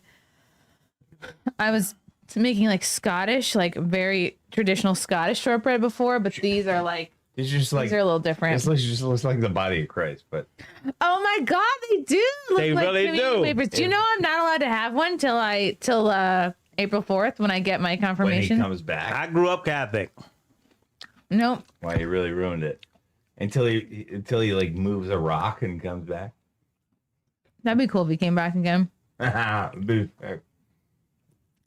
Maybe yo. These are pretty good. Matt, Anyway. did you get one? Man, have a sugar cookie. Have a Shut up. sugar cookie shortbread. The shortbread. Trust me, they're not sugar. I couldn't eat sugar. Anyway, I mean, there is sugar in here. Yeah, well, not much. It's not No, like it's a mostly sprinkle. really mostly butter. Yeah, Butter, really. but you put these. that's from God. At Mass. Bring these to Mass. yeah, give me them. What should I give my deacon who runs the class? Like, what's a good gift for a deacon? I don't know, but Deacon was Keanu Reeves' little brother's name in Bill and Ted. I'm trying to figure out what you can get him. What hate my life. what are deacons into? Not don't say little boys because they're not No, they're actually the only ones allowed to be married. right. But Bob Van Patrice. get him some sneakers. Okay. Yeah. Yeah. Bob Van Patrice Deacon says, sneakers. when is the next content hotel? Man, there's nothing scheduled right now. It was a lot of work. I hope people don't realize. Can you tell me about the last one? It was Well, so much work. you know the best story that came out of it, and Yeah. The marriage. It was we did a 48-hour live stream and also comedy shows it was actually great. Comedy shows? on like what was it, Thursday night? Was it or Friday night? Friday, Saturday. Friday. It Yeah. was Thursday, Friday, and Saturday. Oh, really? Because Landau was on Friday now, Oh, Dave then- showed up. Okay. and then Rich Voss was on Saturday, I think. I don't know. I don't know. Anyway, Rich Voss is an absolute consummate professional. He's Yeah, and then funny as shit. there was like kind of a compoundy type show. Okay. Was that Saturday? Yeah, I think that was it. Yeah, because Anthony was up there. Yeah, and then there was a lot of hooking up. There was a lot like hijinks and just like a lot of stress for like me and Frank. But if we were to do it again, we would have like a bigger staff and and just Sean hire was great. more people. I saw Sean the other Sean was there? Yeah, Sean was military Sean. Oh, not that Sean. He was at Rodney's the other night. Oh, Speaking yeah. of which, nice segue. Okay. Yes, tell us about Rodney's because you guys were there for the Stuttering John show. See, I don't even know how that started. Stuttering John was gonna kick your ass. Yeah. Okay, talk about it. Come on. That guy, honestly, I was a big fan. I was a Howard Stern fan back in the day, and I always had a little bit of sympathy for Stuttering John because he was constantly They always ripped shit on him. Yes, absolutely. And then, so at some point in the last couple months, Stuttering John had the aforementioned person that we don't talk about on his show, and she went through her spiel about bullshit, About you. Yeah, basically lying. And he was like, "Well, if I ever see him, I'll beat him up." And I immediately clapped back. If anybody says that, see me, You're like a foot taller than him. I'm gonna like a foot and a half, but I'll beat you up. Yeah. And that's it. That was a message. So don't fuck with me. And Right. and then he starts going off on me. Here's what I'm gonna say to the Dabbleverse, and I don't know what it is, but I'm gonna say this. I know y'all don't get pussy. I know that. There's no way in the world you can get pussy and act the way y'all act. However, it's not a hanging offense. It's not a hanging offense. It's just we're different. What I will say is this though. Don't come at somebody like Matt or somebody or whatever like that and say, well, I'm gonna beat his ass or whatever like that. Streets. Yeah. Now, I'm gonna beat his ass or whatever like that because you're taking a chick's side. We get it. Y'all like these girls that y'all never date. That's fine, and I don't blame him for doing that. And I don't thirsty. But learn what actually happened. Yeah. Learn what actually happened. That's not his forte, but so I showed up at Rodney's. We were an hour late because of fucking traffic, and I came with my new girlfriend. Okay. And I went down. I said, I'll go say hi to Stuttering John because obviously it would be hilarious. Oh. See, Matter bring it to your front door like he ordered it. Well, it's easy. It's easy to be confrontational when you're 6 feet tall. Like that's just it's just one of the perks. I said, all respect. Yeah. Figure it out. I don't care. You want to fight me? Come and fight me. That's it. See, I will never start a fight, especially at a club like Rodney's, run by. However, he did get in a fight that night. I did, yeah. we'll cover that. But a club run by a person I respect, Mark Lawrence. Yeah. It was a great club owner. Shout out to Mark Lawrence. You remember Mark? Mark says, let's just let it happen. Whatever it is, comedy, I don't care. We're not going to cancel comedy or whatever it is that John whatever does. He does, read off a piece of paper, but he doesn't have it. He's indiscriminatory. It's whatever makes money is fun. And I went downstairs to say hi to John, and he didn't know who I said, no, there's a lot of funny stuff going on the internet. He was like, who are you? And Matt Mead. Oh, Matt Mead. Oh, well, I don't know. But anyway, he was very nice to me and gracious, and I shook his hand, and there was no ill will there. And that's why I say that, because when y'all see us in person, and I'm not saying when y'all see all of us, it's y'all like back a manufactured, like only online beef. What was it about? It's like you online and you popping shit or whatever like that, and we're not here for that. We're here to like entertain people, or whatever. But then when you go at somebody and say, "I'm gonna kick your ass" or whatever like that, then first you got to think, okay, so many people, especially out in LA, people will walk up on stage and sock somebody, and I've seen it happen a lot. That's why I always am strapped when I go on stage. I'm always strapped. Like, I will shoot you if you come up on stage with me. Wow. But the thing is that, cool. but I will always say like this: we're here to have fun. We are here to have fun, not to be like, and you suck my dick and fuck you and blah blah blah. Hey, that's my set. And it's like, wait a minute. we are entertaining an audience who don't know you from anything. Let us just do our thing. And then if you got beef, let's sit down and talk about it. Let's go meet up and talk about it. But don't be on typing and blah, blah. And then somebody meet you in person and go, ooh, Matt Mead, I didn't. Because the week prior, all I kept hearing was, I'm going to fuck him up. I'll say this in defense of Stuttering John. I think he is a little aloof to what all these people are, using him for, kind of. Yeah, using him. Well, I don't know if that's correct. Making content he feeds about into him. it, certainly, and he tries to take advantage of it. But I think a lot of people are, I don't want to say manipulated, but I don't think he understands what's going on at all. Like with the blood pressure or comedy. I don't know. But then he chose to go up and just read Anthony's that was terrible. That was a bad idea. It was abysmal. And then shout out to Tommy Jordan for grabbing his script out of his hand and ripping it up in front of everybody. I was telling Keanu on Simcast, I was like, the funniest thing would be if he, after it got ripped up, he pulled out another copy from his pocket.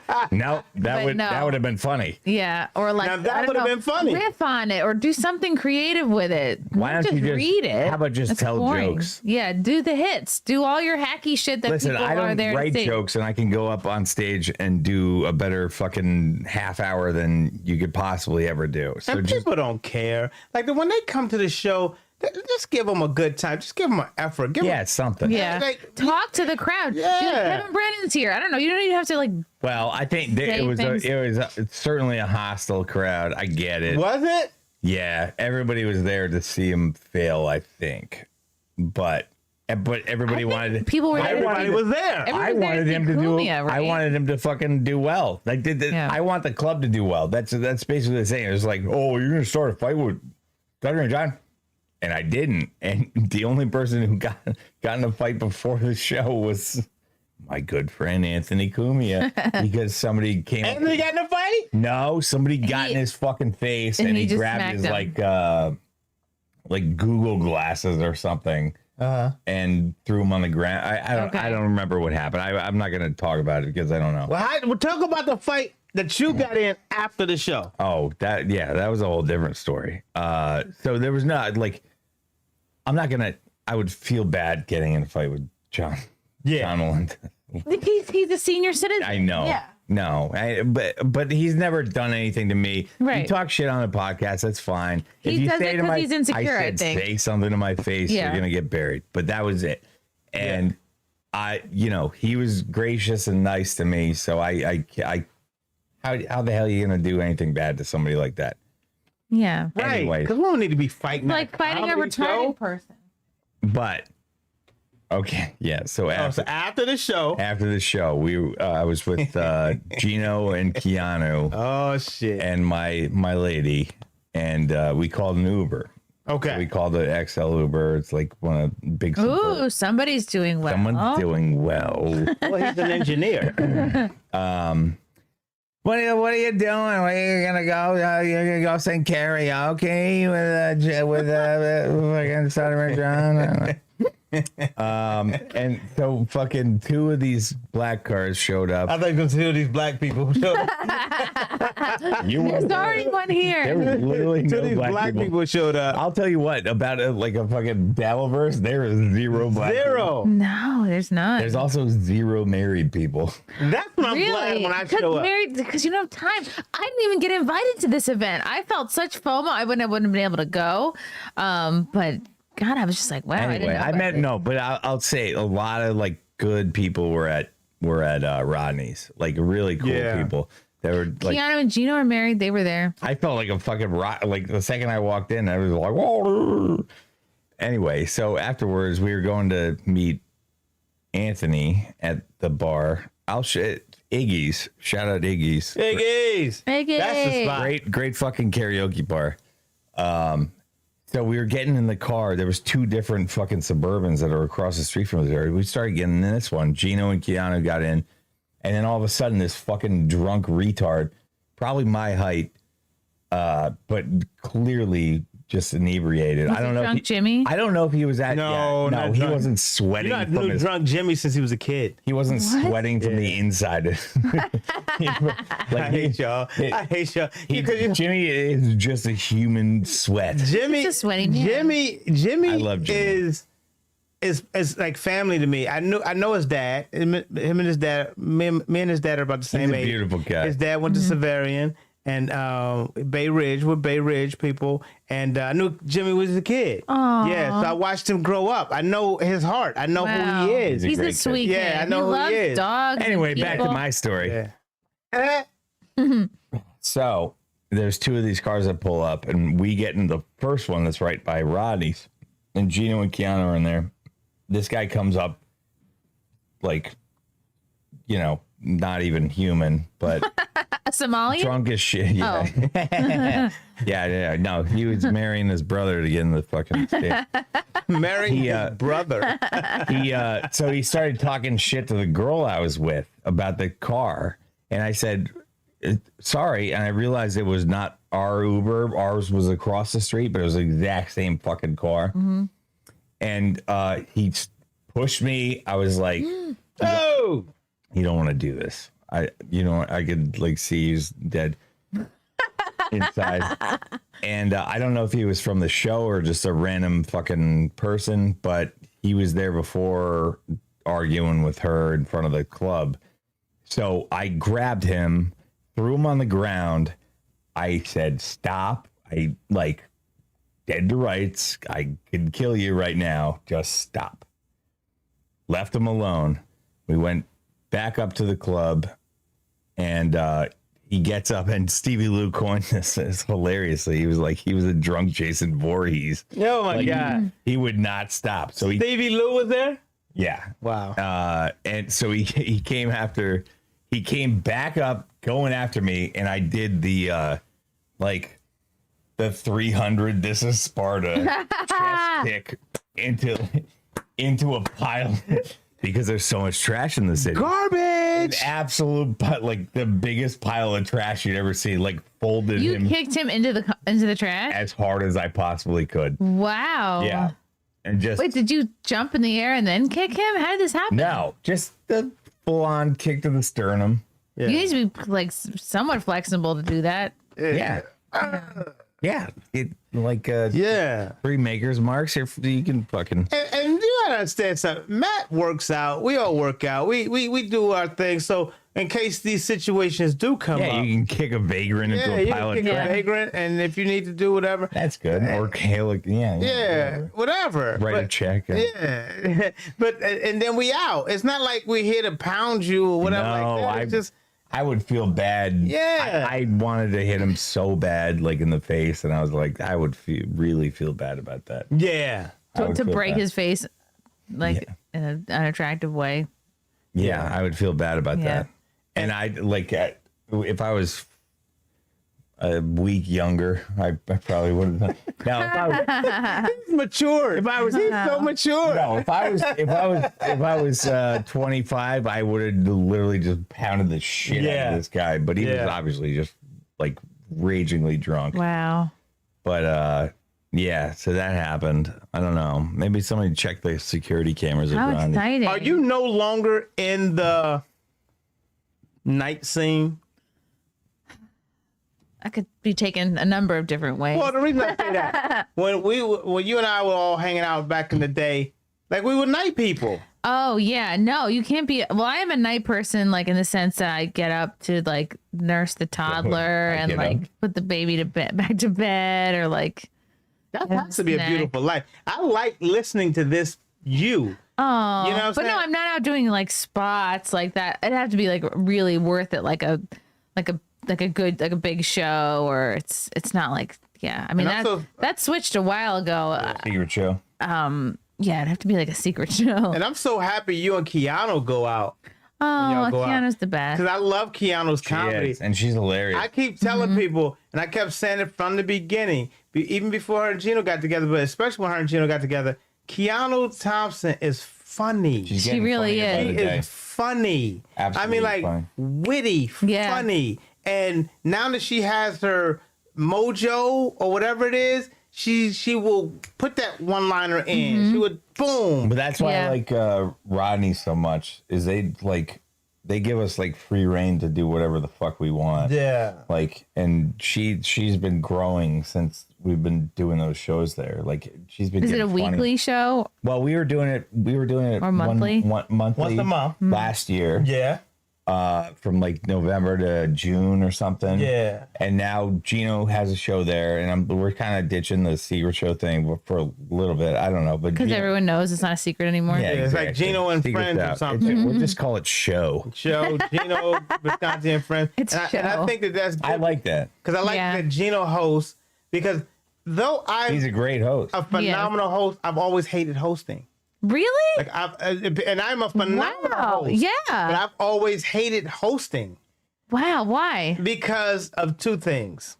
First, a lot of comics would get on the show and I would give them the best intro that they've ever fucking had in their whole life because I know what I'm doing.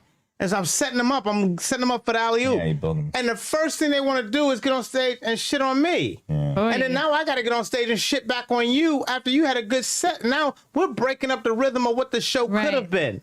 This is not about, it's about. We're all on the same team. Yeah, we're on the same team. You know, and so, and that thing that happened. But then also, I know I was better than a lot of comedians because I put in the work. And a lot of comics, you know, they would be a bastardized version of Kevin Brennan, a bastardized version of Dave Chappelle, a bastardized version of Richard Pryor, a bastardized version of somebody. I can always look at somebody and tell who their influence was. Because you're just, oh my God, when what's his name came out, the Hot Pocket dude? Damn wow. Who's that? What the fuck is his name? On the Hot Pocket dude with a joke about the Hot Pocket. Jim Gaffigan. Pockets? Then everybody started being Jim Gaffigan. Really? I was like, because when you're hosting, you see that a lot. Why are we kicking a guy into I was garbage? like, wait a minute, but that's Jim Gaffigan's voice and bit and everything like that. But it's like, no, but I'm telling my joke. No, you're stealing his aura, his comic persona. Yeah. They don't even know what a comic persona is, but you're stealing it. So funny. I think that's why I original. didn't spend a lot of time like watching other comics. Like, of course, like you watch who you come up with and who you work with, but like I was never like a comedy nerd in that way. Yeah, and then when you see 400 white guys be one white guy, I've seen it in Germany. you're like, oh. Speaking of which, that show you Mikey's new mustache. Yeah. So the thing is that then you start to see, and then you start to see things, and the same thing with the black comics. I'm like, everybody is Bernie Mac, everybody is Kevin Hart, Wow. everybody is Jay Okerson, everybody is, you know. Then you start seeing people, and I get it. Y'all love these motherfuckers, and they're good, but let them be one of one. Let's not. But you know, the fans, the audience members probably are not seeing that. It's probably just other comics like you who are picking up on that. Yeah, and I got so sick. I went to the Cellar one time, and I love the Comedy Cellar comics. There are a lot of original comics down to the Comedy Cellar. Do not take this out of context because I will fuck you up if you come in my face. I promise you I will fuck you up. But the thing is that there are people who are great, like Godfrey's great. The other people who are great. But then when I see some comics, and I'm like, oh my God, you actually just stole this other person's persona at the same job you work at. Wow. How is that possible? Anybody I know? Everybody you fucking know. Just go down the fucking list. Other than Jay Okerson, other than Kurt Metzger, other than all the people who are original, what we call the archetypes. Then all these stereotypes came after them and just started doing their, Jay's dudes tells jokes this way, I'll do this. And then when I left comedy, when I got out of comedy, meaning like I had to go sit down for cancer and everything like that, all of a sudden everybody at Gotham is sounding like me. Yeah. Whoa. I was like, nigga, that's, oh my God. But then you go, okay, it's in the world like everything else. Just don't be one of them. And, Yeah. And then I would start seeing good people like that, you know, I would love to see. And then I start seeing the industry do this thing of like, let me get one of this. Let me get one of this. I got to have a Filipino girl on my show. I got to have this person on my show. And that's why I say, I will say this to this day. My friend Marcelo Hernandez, who's funny as fuck.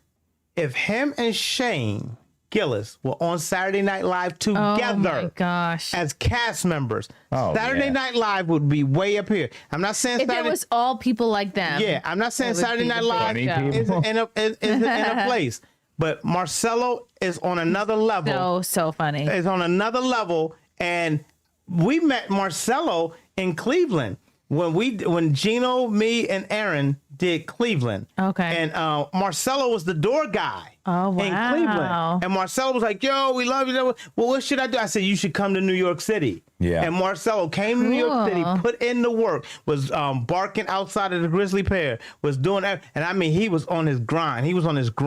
And then when the pandemic hit, he went back down to Miami. He started doing these shows in his room and stuff like that. He never stopped grinding. Shane Gillis is the same way. Me, Gino, and whoever did a show with him down down at where Gino's from in Jersey, Vineland, and Shane was just amazing. It was the first time I'd ever seen Shane Gillis. Oh gosh. And he's so funny. I was like, if he's not the best comedian ever, then I don't know who is, because Shane Gillis is that good. Yeah. And then when I heard about the SNL shit, I was like, oh. I was there that day at the stand when it happened. Like I was Really? like watching him kind of like run around, and people were talking about like, oh, this article came out. They're trying to screw him. Like I think I talked to him. Yeah, well, that was day. the best thing that ever happened to him. But, Yeah. I'm And just the saying, worst thing that ever happened if to him. he Yeah. was on SNL, but I think he's been on SNL though already. to host it. To host I think it. at least Yeah, one. no, Yeah. that's what I'm saying. And I think that just goes to Now show. he's bigger than SNL. Yeah. And okay, a lot of people who came through SNL, like Chevy and all them, they were all great and everything like that. But it was also a different show at that time. Yes. It meant it was a different opportunity. Now he's doing Super Bowl commercials. Yeah. He's doing Shane. But I do believe if SNL was to be the show that it could be, if Marcelo and Shane were on there doing bits together, I just believe that people would go, whoa, we have to watch SNL. Because Marcelo, to me, is holding it down. Yeah. He is holding it down. He's and so he's so humble. Because we were out in L.A. hanging, that same night I saw you out there, we were out in L.A. and Keenan. You know Keenan from SNL. So me, Marcelo, Keenan, we're all hanging out at I know him from Snick. some snake. Isn't that a slur? We're all hanging out at the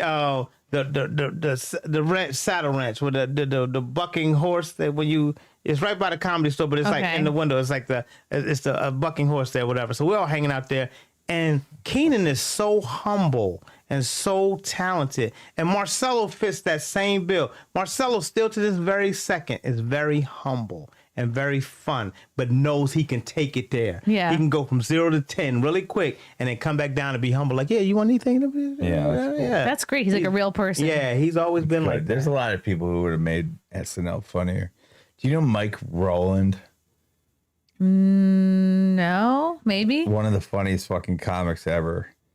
And I just think I have like a short list of comics that would have made SNL fucking beautiful. Oh, yeah. And they just don't go after Jim it. Stansel No. would have. James. I was thinking Jim of Jim Stansel would have. Stansel. Oh He can my do anything. God. So funny. I was thinking of Jim, but I was like, is that ridiculous to say? Like, Oh my God. But he's just naturally so funny. I Like know. in a way that is so unique and not that many people are like, oh Yeah. my God. Like I can't even describe There's it. He's nothing so he does unique. that doesn't make me laugh. And that's not after knowing him for 30 He's just years. It's naturally so naturally entertaining. the funniest person ever. And well, he's in the business now. We know. He's in the biz. He's in the biz and he's doing a hell of a job. But yeah, put that guy in a sketch show. He's a cartoon. Yeah. Yeah. He's like a Chris Farley 2.0. Absolutely. Yeah. Absolutely. I want to touch on something real quick. I did not know until I knew Matt Mead used to host roller derby. The fucking host roller fucking derby. What? Me and Jimmy McDonald did play-by-play like MC. No, in Yonkers. Why to meet girls? For 7 years. No, it was because his sister was one of the roller derby girls. How old were you when you did that? I think we started when I was 24 Oh wow. and ended when I was probably 31. 7 years. 7 years we did it. Every weekend that's it was cool. basically you're just doing crowd work for 2 hours every weekend. And gosh, in wow. Yonkers. And there was like 300 people every every That's game, cool. I don't know, match, whatever you want to call it. Like whatever they call it. It's like Jesus Christ. No, that's what I said the last show. Is like, you think it's glorious. It's not. Mead, when did you like realize that you like were funny and liked comedy? I'm not funny. We're still waiting for that. We're still waiting for that day. That's the funniest part about Matt. Matt will tell you if you're asking him personally, and that's I know him. If you ask him personally, are you funny? He'll always say, I'm not funny. But hang around him all day. That's all he does is crack jokes. But then he'll go, we got this running joke. And it's not like we're dissing him or whatever, like that. We're paying homage to Norm Macdonald. Oh, yeah. We do this Norm Macdonald homage all day when we're together. Because Norm Macdonald would shit on somebody or whatever it was. And we're like, he's all right. He's all right guy. He's all right guy. Yeah, he's a good And guy. we sit up and This guy, you hear this guy, Jeff, fucking raped this woman? yeah, but he's all right, though. Yeah, he's all right. He's a good guy. We do it in the Norm Macdonald thing, and it's like we just crack up all day. We'll watch Norm Macdonald. We'll watch who else do we watch? Bernie Mac. We watch comedians all night long till like 4, 5, 6 o'clock in the morning. Yeah, and then we bang. Well, chicks. Yeah, and then we bang chicks. Sure. And then we go find chicks to bang. The next thing you know, Matt will go, okay, go lay down. Next thing I know, I'll come back in the kitchen to get some Next water. thing he knows, I'm laying down also. I'm like, no, I come up and I'm going to go into the kitchen with some water. And I said, wait, is that a girl over there? Yeah. Is that 2 girls over there? They're playing something. strip poker or they're playing whatever. I'm like, Matt knows how to live. Is all I'm gonna say. He knows how to live, but he'll quit because he lives like a black person. Yeah, but he's been to prison. Yeah. You know, Matt's been to prison. Yeah, it's a prison to Mead pipeline. Wow. How long were you in prison for? 18 months.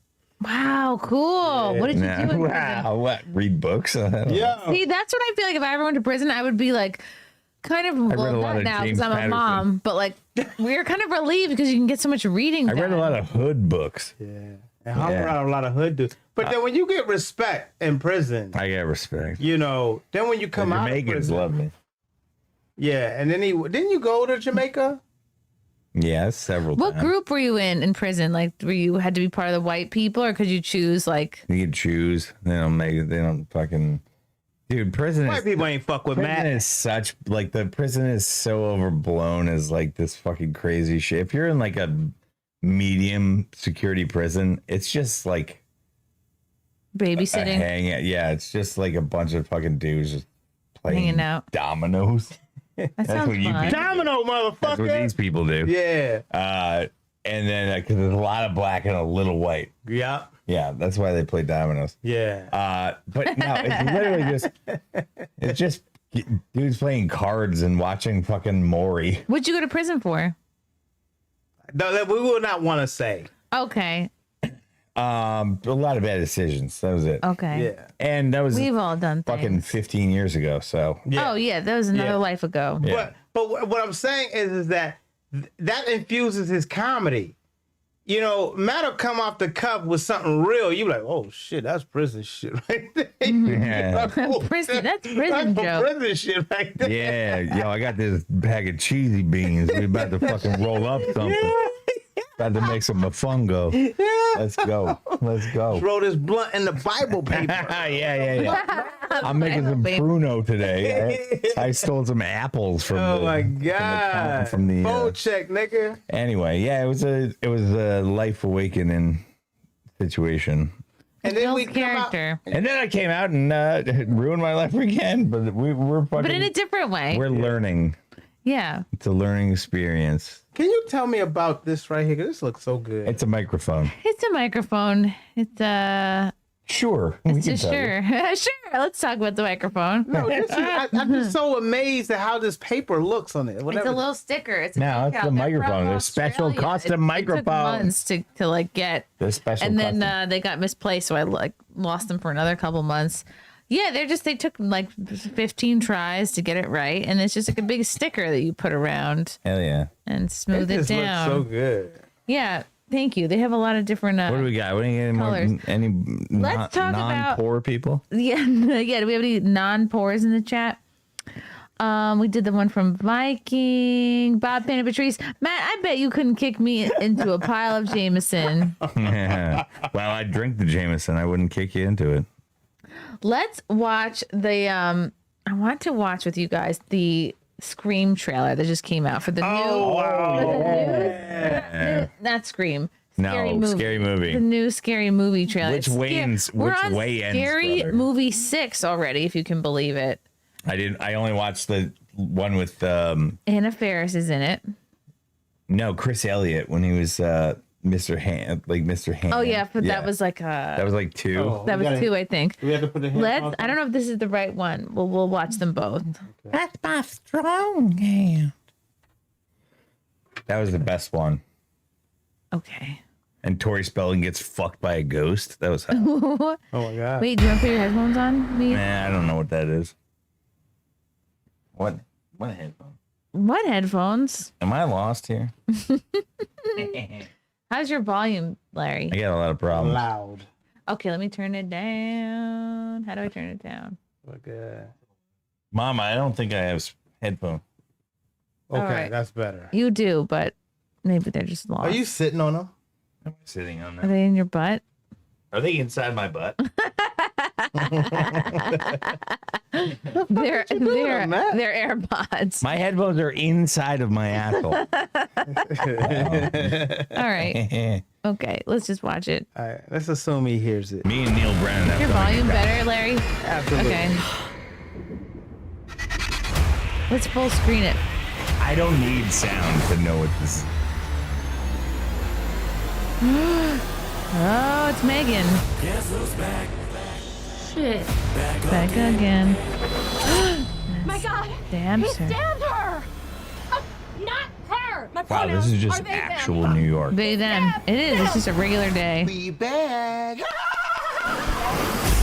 What's up? There's a serial killer on the loose. Hello, Tuesday. I have been preparing for this for years. Hello, Mother. You look like Should we hug? I really want to, but I'm a Republican now, so This is I'm cool. supposed They're to be making like racist. an actual Girl, I think horror all movie. white people are racist anyway. Come here. Okay. Oh. Hey there. We heard tell of a Halloween party. Oh, We're wow. here to So drink, goofy. play bad music, do some half gay. Why just half gay? Man.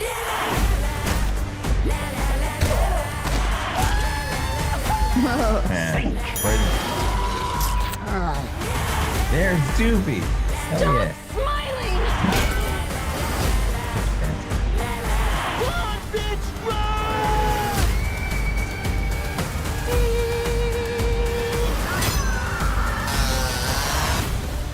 Mom, Santa gave me a severed arm. Be sure to thank him. What the? I like it. That looked like Steph Curry's daughter. Help! Bitch, we on break. We so you on handle break. We on yours. break. I'll be right or here eating my falafel and my pork rinds. Bitch. Guess who's back? Yes. Bernie Mac looks joke. fun. I can't. That Bernie Mac joke. Looks like silly. Yeah. Looks like it's very slapsticky. Yeah, it looks like. Yeah, but they're making it. It's referencey. Yeah, it's right. Yeah. I'm not big on that if you're not really knocked down funny. You know, the Wayans haven't made me laugh since The Living Color. And yeah. And so when I look at stuff, I just see the stereotypes without any nuance or any, like intelligence. Right. It's like, okay, you just did They're cool trying to make shit. it serious. You know, but like I see the girl, oh, my pronouns are blah blah blah, whatever like that. And I get it. And we know the left is And then gonna I go hit it. crazy. You know the left They is are going crazy. know the In left is fact, gonna go crazy. let's bring up the left has already started their reactions to this trailer. This is John Roca. He's a very well-known Oh, I like him. guy who reacts Is he to left? stuff. He very left. And let's watch his let's watch him watch the trailer just because it's funny to see like what he doesn't want to laugh at. Oh, I literally ate my headphones. Where are your headphones, Matt? I saw I gotta them. pee. You watch it. Okay. All right, let's watch it, Matt. Okay, let's watch it. Oh, Mead's going to the bathroom. Yeah. Okay. Guess who's back? Okay, there it is.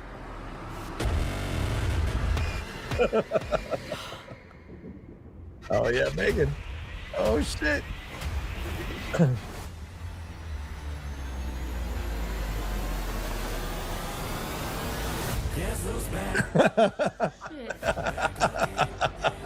Oh! My God, he stabbed her. Not her. My pronouns are they, them. He stabbed I guess. Oh. Pronouns. There's a serial killer on the loose. Hello. Oh wow, he's gotten old. Hey, Winston. Preparing for this for years. Yeah. You look like That's a Final Destination shot, I think. No, Regina. I really want to, but I'm a Republican now, so I'm supposed to be racist. I think all white people are racist anyway. Come here. Okay. Oh, there he is. Hey there. These sound like forced Hey, groans and laughs. Yeah. Do some half gay shit. Why just half gay? That's not that fucking funny, faggot. Oh, It's there it not is. that funny. Oh my. Oh my. Oh, get out. I think he is. I think he's pretending to like this more than he does. Yeah. Weapons, nice. That's what he's doing. And that's what Oh, the this left is does. good. Is he on the left? Yeah. Yeah, that's what the left does. Until Oh, they that's get the substance. bothered. Oh, terrifying. Santa gave me a severed arm. Be sure to thank him. What the? Oh shit. See? Oh wow. Come That on. was too much. Come on, that was too much. I'm like, a normal person goes, okay, balls. Yeah. Got it. And this right here is just pathetic. So you handle yours. I'll be right or here eating my falafel and my pork rinds. Bitch. Ooh. All right. So here's what I'll say. I think Not comfortable. I think it worked for the most part, right? But I do think some of these jokes are a little tired. The pronouns joke, yeah, it's tired funny, pronoun but it joke. seems a little tired. And some of the black-white jokes, I'm not sure if those kind of hit the nail on the head that you would like them to hit. Because I got no problem making those jokes in context of what's going on here, especially with Scary Movie. You're not looking for real like nuanced commentary on racial issues, but I think there could have been funnier jokes when it came to that kind of stuff, because there is stuff to be made fun of there if you do it in a inventive way rather than going But for that's low not hanging this fruit. But then brand. again, No. it is Scary Movie 6. It is the Wayans. Low hanging fruit is what they do well, and it's clearly a lot of people that a enjoy their dig? low hanging fruit. So But he's this right. series has done well over the years. But I do think there are some funny takes and send ups on sinners, on weapons, which I thought was really funny as well. The substance, Terrifier. So we're seeing all those allusions and still keeping that Scream energy to it. The shame of this is that this is coming out after Scream 7, which was torn apart by the critics over the weekend. It made a lot of money, certainly. So you can't say anything negative about that. It made a lot of money and captured people's attention, but it got destroyed by the critics. So what's in the movie that they could have made fun of? And really Anna Camp's stupidity, they could have really made fun of that, her on social media defending that film as if she's been an OG and then walking it back, claiming that she couldn't read a post that was written in English, what its intention was. But whatever. There was stuff they could have made fun of there. But I think for the most part, it captures the right energy. It's really great to see everybody back, especially Anna Faris, who during COVID break, I fell in love with the sitcom Mom. It's such a great sitcom, and she's so funny. So to see her being back in this, I think is a lot of fun. And Regina Hall, and of course Marlon and Sean Wayans back, and the gay references I think are really funny in that sequence. I didn't think well. it was The funny at Sinner all. stuff I thought was really funny. I didn't think the gay reference was there's funny. Clearly a lot that they're going to all. send up, a lot they're going to skewer. Some of it's going to work, some of it's not going to work. But it seems like this doesn't also feel like, tired. It's this not feels like, okay, we're going to do my what we kind can of humor. and Like see if that's you guys not the like kind of it thing or that's not. So I gonna kind of like that make energy, me laugh. and I'm going to give it a shot, I've- certainly when it all right, comes you out, can which I take think it is off, June. Matt. Like I've seen the trailer already, but if I thought the trailer was funny, like you laugh at the same jokes over and over again, even if you've seen it or it's coming. Yeah. I'm not it's not my sense of humor. I just don't believe it's funny. And I do believe it's low-hanging fruit. And I do believe it was a dig for him to say it like that. But I do believe it was correct. See, that's the one thing about me with the left. There's a lot of shit I can agree with you on.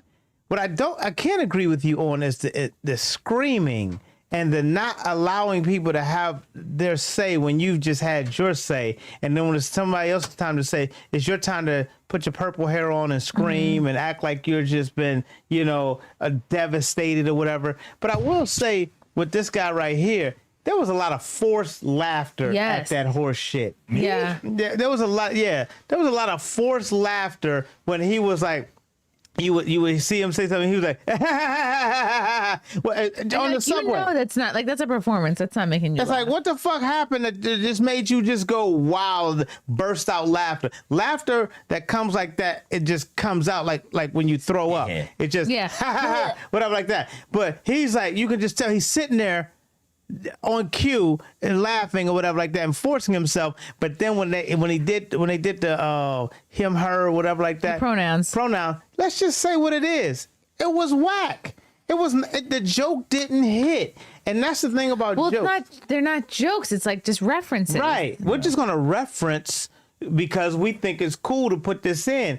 Now, had you done that at the beginning of he, him, hey, whatever pronouns or whatever like that, then that would have been funny. We are now almost 2 years removed from him, her, she, he, whatever like that. Really? Yeah. Wow. That didn't just happen last year. You don't think it's so you're saying it's too late for these jokes? I think it's too late. I think these jokes, we've heard them, we've seen them. It's like when you've heard a joke over and over in so many different ways. And we're hearing it yet again your way. And your way wasn't groundbreaking or anything like that. Now, I understand why Hollywood gives the weigh-ins and all them stuff like that because they're talented human beings.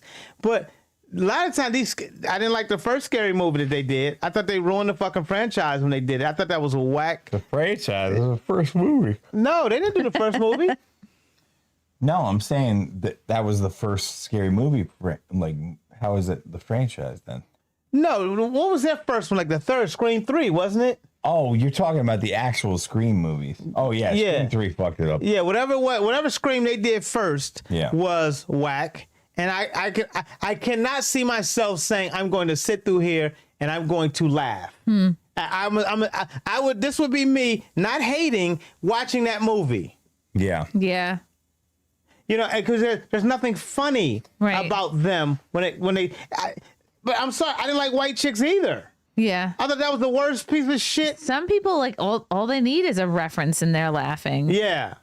So. And I think that's what happens on the left. Give them a good reference and they'll laugh, but don't make it a reference about their thing. But that's what comedy is. I'm supposed to be making fun of you for doing this, but not 2 years later. I like Hot Pockets. But the second one with Chris Elliott that I was talking about when he was like, they went to a haunted mansion. That was funny. They didn't take it seriously. They're like trying to make it serious, I think. Or like trying to, I don't know, make it like a fucking Jerry Bruckheimer vehicle. It's not, doesn't work. Just do more drugs. Yeah. Do more drugs and write. I saw a comedian doing a joke about pronouns that was like really, really funny. And I forget her name. Somebody in the chat might know what I'm talking about. She was talking about, and at first I look at her and I judged her. I'm like, oh, she looks like some like leftist, why do you even Leslie liberal, like, but then it didn't matter because of what she was saying. She was saying like that she knew this person that was a they them, and she's like, oh, I'm not doing that anymore. And her whole bit was about like, no, sorry, you don't get to opt out. Like you wanted to be a they them, you should have to stay a they them. Like you shouldn't get to go back to being a woman or go back to your normal life. Like, no, 100%. Like you fought after all this. She's saying after all this bullshit and all this like time and how hard get in the women's bathroom and stay there. Yeah. And how hard everybody worked for their friggin' pronouns and stuff. You can't just go back. Like you should be a they them like till you're 90, or I don't know how the rest of the joke went. No. Yeah, you have to go to the YWCA. Yeah. Fucking stay in that locker room for the rest of your life. I just think that like there are clever ways to do things, and like I said, when I mention people like Shane Gillis, myself, Matt, you, Chrissie. I mean, you are Chrissie. I shouldn't be in the list of those people. I feel like he begrudgingly put us in that list. No, I did begrudgingly because I know that y'all wouldn't disappoint me if y'all at least attempted a joke in that manner. Y'all wouldn't go, hey, what else is already out there? And let me just do a bastardized version of that joke and call it like original. It's beyond a safe take. It's like a almost like. But again, we're I'm gonna go there. We're approaching it from like comedy minds, not from like the average consumer of movies. You know what I mean? Like I feel like the average person would still laugh and go, ha ha, they them. I feel like that's, you know, if you're doing movies for lowest common denominator, which these movies are for, you'll still have a fair amount of people that will laugh. I think it's also nostalgia. Are we keeping Am I boring you, man? I didn't do enough cocaine. Do you have tonight. somewhere to be? Is this what you are like when there's not cocaine involved? But they're also capitalizing on a nostalgia factor, which is everybody who liked these movies before, and you know they're bringing out Scream again and doing that stuff because that was like the height of fun when we were. Look at that. What's that? Bob Fan and Patrice. Just read what he says. I can't read that. This doesn't look funny at all. At all. And we're not trying to hate on the movie. We want it to be funny. We want you to be funny. I want Anna Faris blowing that kid. I feel like I want him blowing Stifler's brother's I feel like top Anna, off with cum. like capable of so much more than this. You know, I feel like, and I felt the same way about what the hell was the blonde on SNL, Kate McKinnon, lesbian. She was I felt like she was the most brilliant. Yeah, like I she feel like the was brilliant. show was holding her back. Like she was just capable of so much more than that show. And I but still she feel was that way. she was in Masterminds and she made like big screen stuff. Yeah, but SNL is not launching careers like it used to. I think the last, Bill Hader and maybe Kristen Wiig, but like she hasn't really been in much lately. I would say Bill Hader is probably the last big career launched from SNL. Because what they did was they took out the cookie cutter and they said we need a star, we need a circle, we need a square, we need an Asian, we need a black, Now a gay we need square. a gay, we need a this, we need couple that, wavy lines. and then we need to push this all together, a couple wavy lines, and and then we need to push them all together, and then we'll say the joke. It's almost like It's a Ghostbusters show. I was out at the Comedy Store when they taped Sex and the City, or the reboot of Sex and the City, and so we were all out there, and Sex and the City when it first came back, what was it? And then whatever the name, that title of that. Oh yeah, Sex and the City 2. And just like that, And or just something? like that, just like that. They tried to hit every point in the first episode. Oh no! She goes back to college and she says, "Oh, you're the professor." Then the black girl lady says, "Oh, what? I don't look like I should be a professor because I'm black." Whoa, nigga, ain't nobody say that shit. Yeah. And then she's talking about, "Oh, my hair," or blah blah. No, see, they want to hit all those points. There is nothing funny about lecturing people about comedy and what you can and cannot say on TV while you're saying it. When Richard Pryor and was it Chevy Chase sat down and was like, nigga, honky, da-da-da, dead honky, blah, blah, blah. That was That funny. just sounds like like Saturday night in my house. That was right. Trust me, that's what it's like when we're at Mead's house. And the thing is that, but that was comedy. Anything that went on prior to that, when people just crack themselves up, if you don't crack yourself up, and if you don't see people holding back their laughter, you're whack. Then that's not funny. What they're doing is, you might as well be doing theater. You might as well just be doing. And I grew up in the theater, so I understand theater. So the thing is that you might as well be saying, I'm taking a script, and here's how I'm going to deliver it, and I'm going to do my best to be funny with it. But this material as a base isn't funny because you're trying to tell us, when you think about the black people, and let's do a joke about hair. When you think about the Asian people, let's do a joke about this. You damn sure better not do a joke about the Jews. Yeah. You know what I'm saying? So it's like, all right, let's get into it. So now nothing is really funny. It's like everything is over the plate, over the plate, over the plate. And it's like, okay, but where's the funny? Because we come here for funny. We don't come here just to be preached to like a TED Talk. Right. Yeah. You know, I don't know. It's just, and having sat on the sideline for the last 2 years and watched what I watched, the only people that I really will say that impressed me is Shane Gillis. Did you find you were writing a lot? Like, what was your? Oh yeah, Chris Maselli had me writing this script, and I wrote the script, and we're working. Santa Claus 4. Oh my God! As long as he's not black. But I wrote the script because I like writing scripts, and so they like the way that I write. Everybody likes the way that I write. So I wrote the script, and but he had me watching Landman. I heard that. Great, Bobby. Yeah, Bill Rob Torrens the best. He told me. He said, "Listen." He said, what you do with imagery when you write is so good. He said, I want you to check out what the zeitgeist is right now. Because I'll write for when I was writing. And that's a whole genre different of writing. Writing evolves every certain amount of time. At least 10 years, writing evolves. So now I'm stuck back 10 years ago writing, and I'm writing great characters and writing. But he said, no, check this out. And then I started realizing, the inciting incident comes right away. Like, you turn on Landman, what? He's in a hood, and did you see the pilot? No, I haven't seen it. Okay, watch it though. Yeah, well, when you watch Landman. It's on Martin Luther King Boulevard. That's where. Landman? You said he was in the hood. All right. That's fucked up. He was on Crenshaw Boulevard. But it was like, he's in the hood, and being tortured. When he first, when you first open the scene, and it's like right now, like right now. And so then I had to learn how to write that into my scripts or whatever like that. So I was writing that. I didn't even attempt to write jokes, but I did.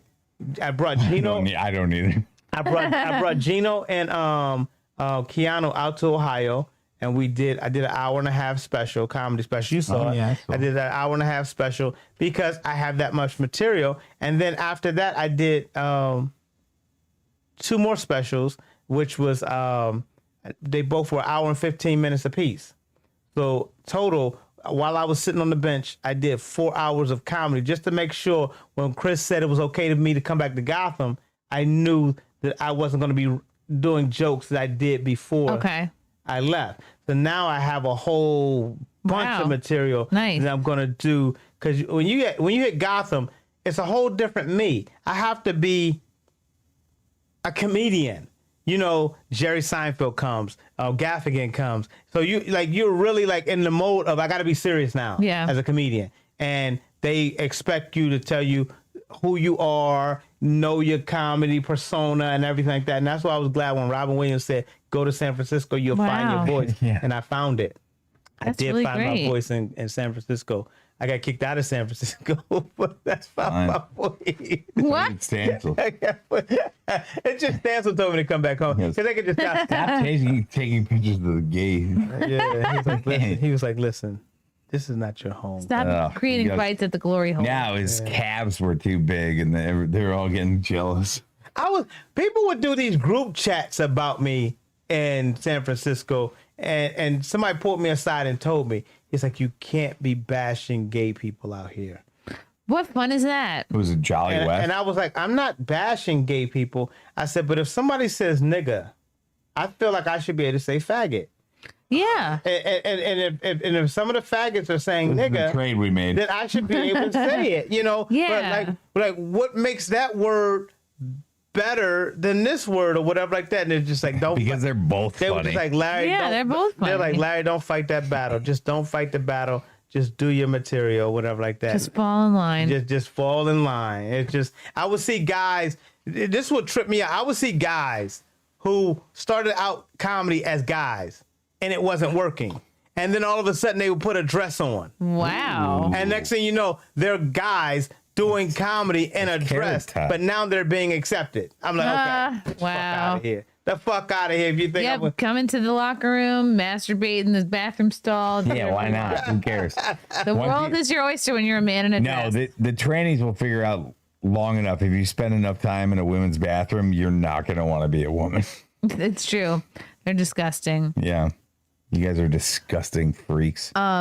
On that note, before Matt Mead falls asleep. No, I know. No, it's okay. It's okay.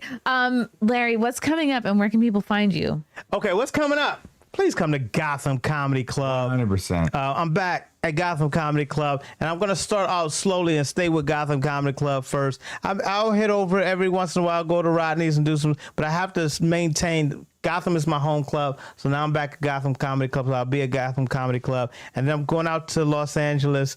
There's some things that's coming up in the works. And I'm not going to talk about because every time I talk about something, it always falls through. And I think that's the universe telling me, shut up. Wait for this check to clear. Caddyshack 3. And then wait for the check to clear, and then you can talk about it. Yeah. So we got some things. Chris Mazzilli and I got some things going on. You go. I got new money. Good. New money. Or no new money. Not no money. Baby. Not no money. New money. New money. Matt Mead, what's coming up for you? Oh, well, just having this guy, having my good friend in my house. No, it's a blessing. Well, we're going to be back at the Great Rodney's on March 29th. And I'll be doing, my usual spiel there. Shtick. Yeah. Well, it's Gino's show. It's Gino and Friends. And I'm glad Gino hosted, man. Yeah, he's a great host. I'm glad. Absolute great host. He is a great host. He loves not the at host. his house because the cat attacks you, but certainly at the comedy club. Excuse me, don't call me. Is that the girlfriend? Yeah, it is the girlfriend. I'm not gonna get her online. Did you answer it on the show? No. Okay. Let's see. Let's read what the comments say. Who made Artie famous? Natural talent and the system took him down. Larry is good, says Erica. Larry's great. Thank you. Shut up, Larry, said no one ever. My buddy. We're going to go watch. We're going to go home and watch Bernie Mac. I love that. We would definitely be watching Bernie Mac tonight. Everybody, I ain't you motherfuckers. Go see Matt Mead at Rodney's. Go see Larry at Rodney's March 29th. March 29th. Come out. It's going to be a fun show. We got Danny Polachuk. We got can you tell him where to find me on Instagram? He is hysterical. He is hysterical. Hysterical has a Y in it, people. And I know all of you know it because y'all are intelligent and wise. I don't know why when I give that to somebody, say Hister. And I'm like, Are these black people you're talking to? Yeah. Yeah, why? Or like maybe YMCA. they think it's a pun on like a pronoun pun, like hysterical, but why? Like why is in used people? So I love all of y'all. Thank y'all, and that's it. Thank you guys. Thank you guys so much for watching. Bob Thank Fan you, Patrice. Shout out. Let's go, baby. Bob. Thank you, Erica. Thank you for the chat. Thank you, the Chrissie. questions. Thank you guys for coming out. I love you, Mama. I love you guys both so much. Thank you for watching. We'll see you guys. See you back here on Saturday. We're gonna have Frank Valbiro on the show from the Quite Frankly podcast. So we'll see you then. Bye. Bye.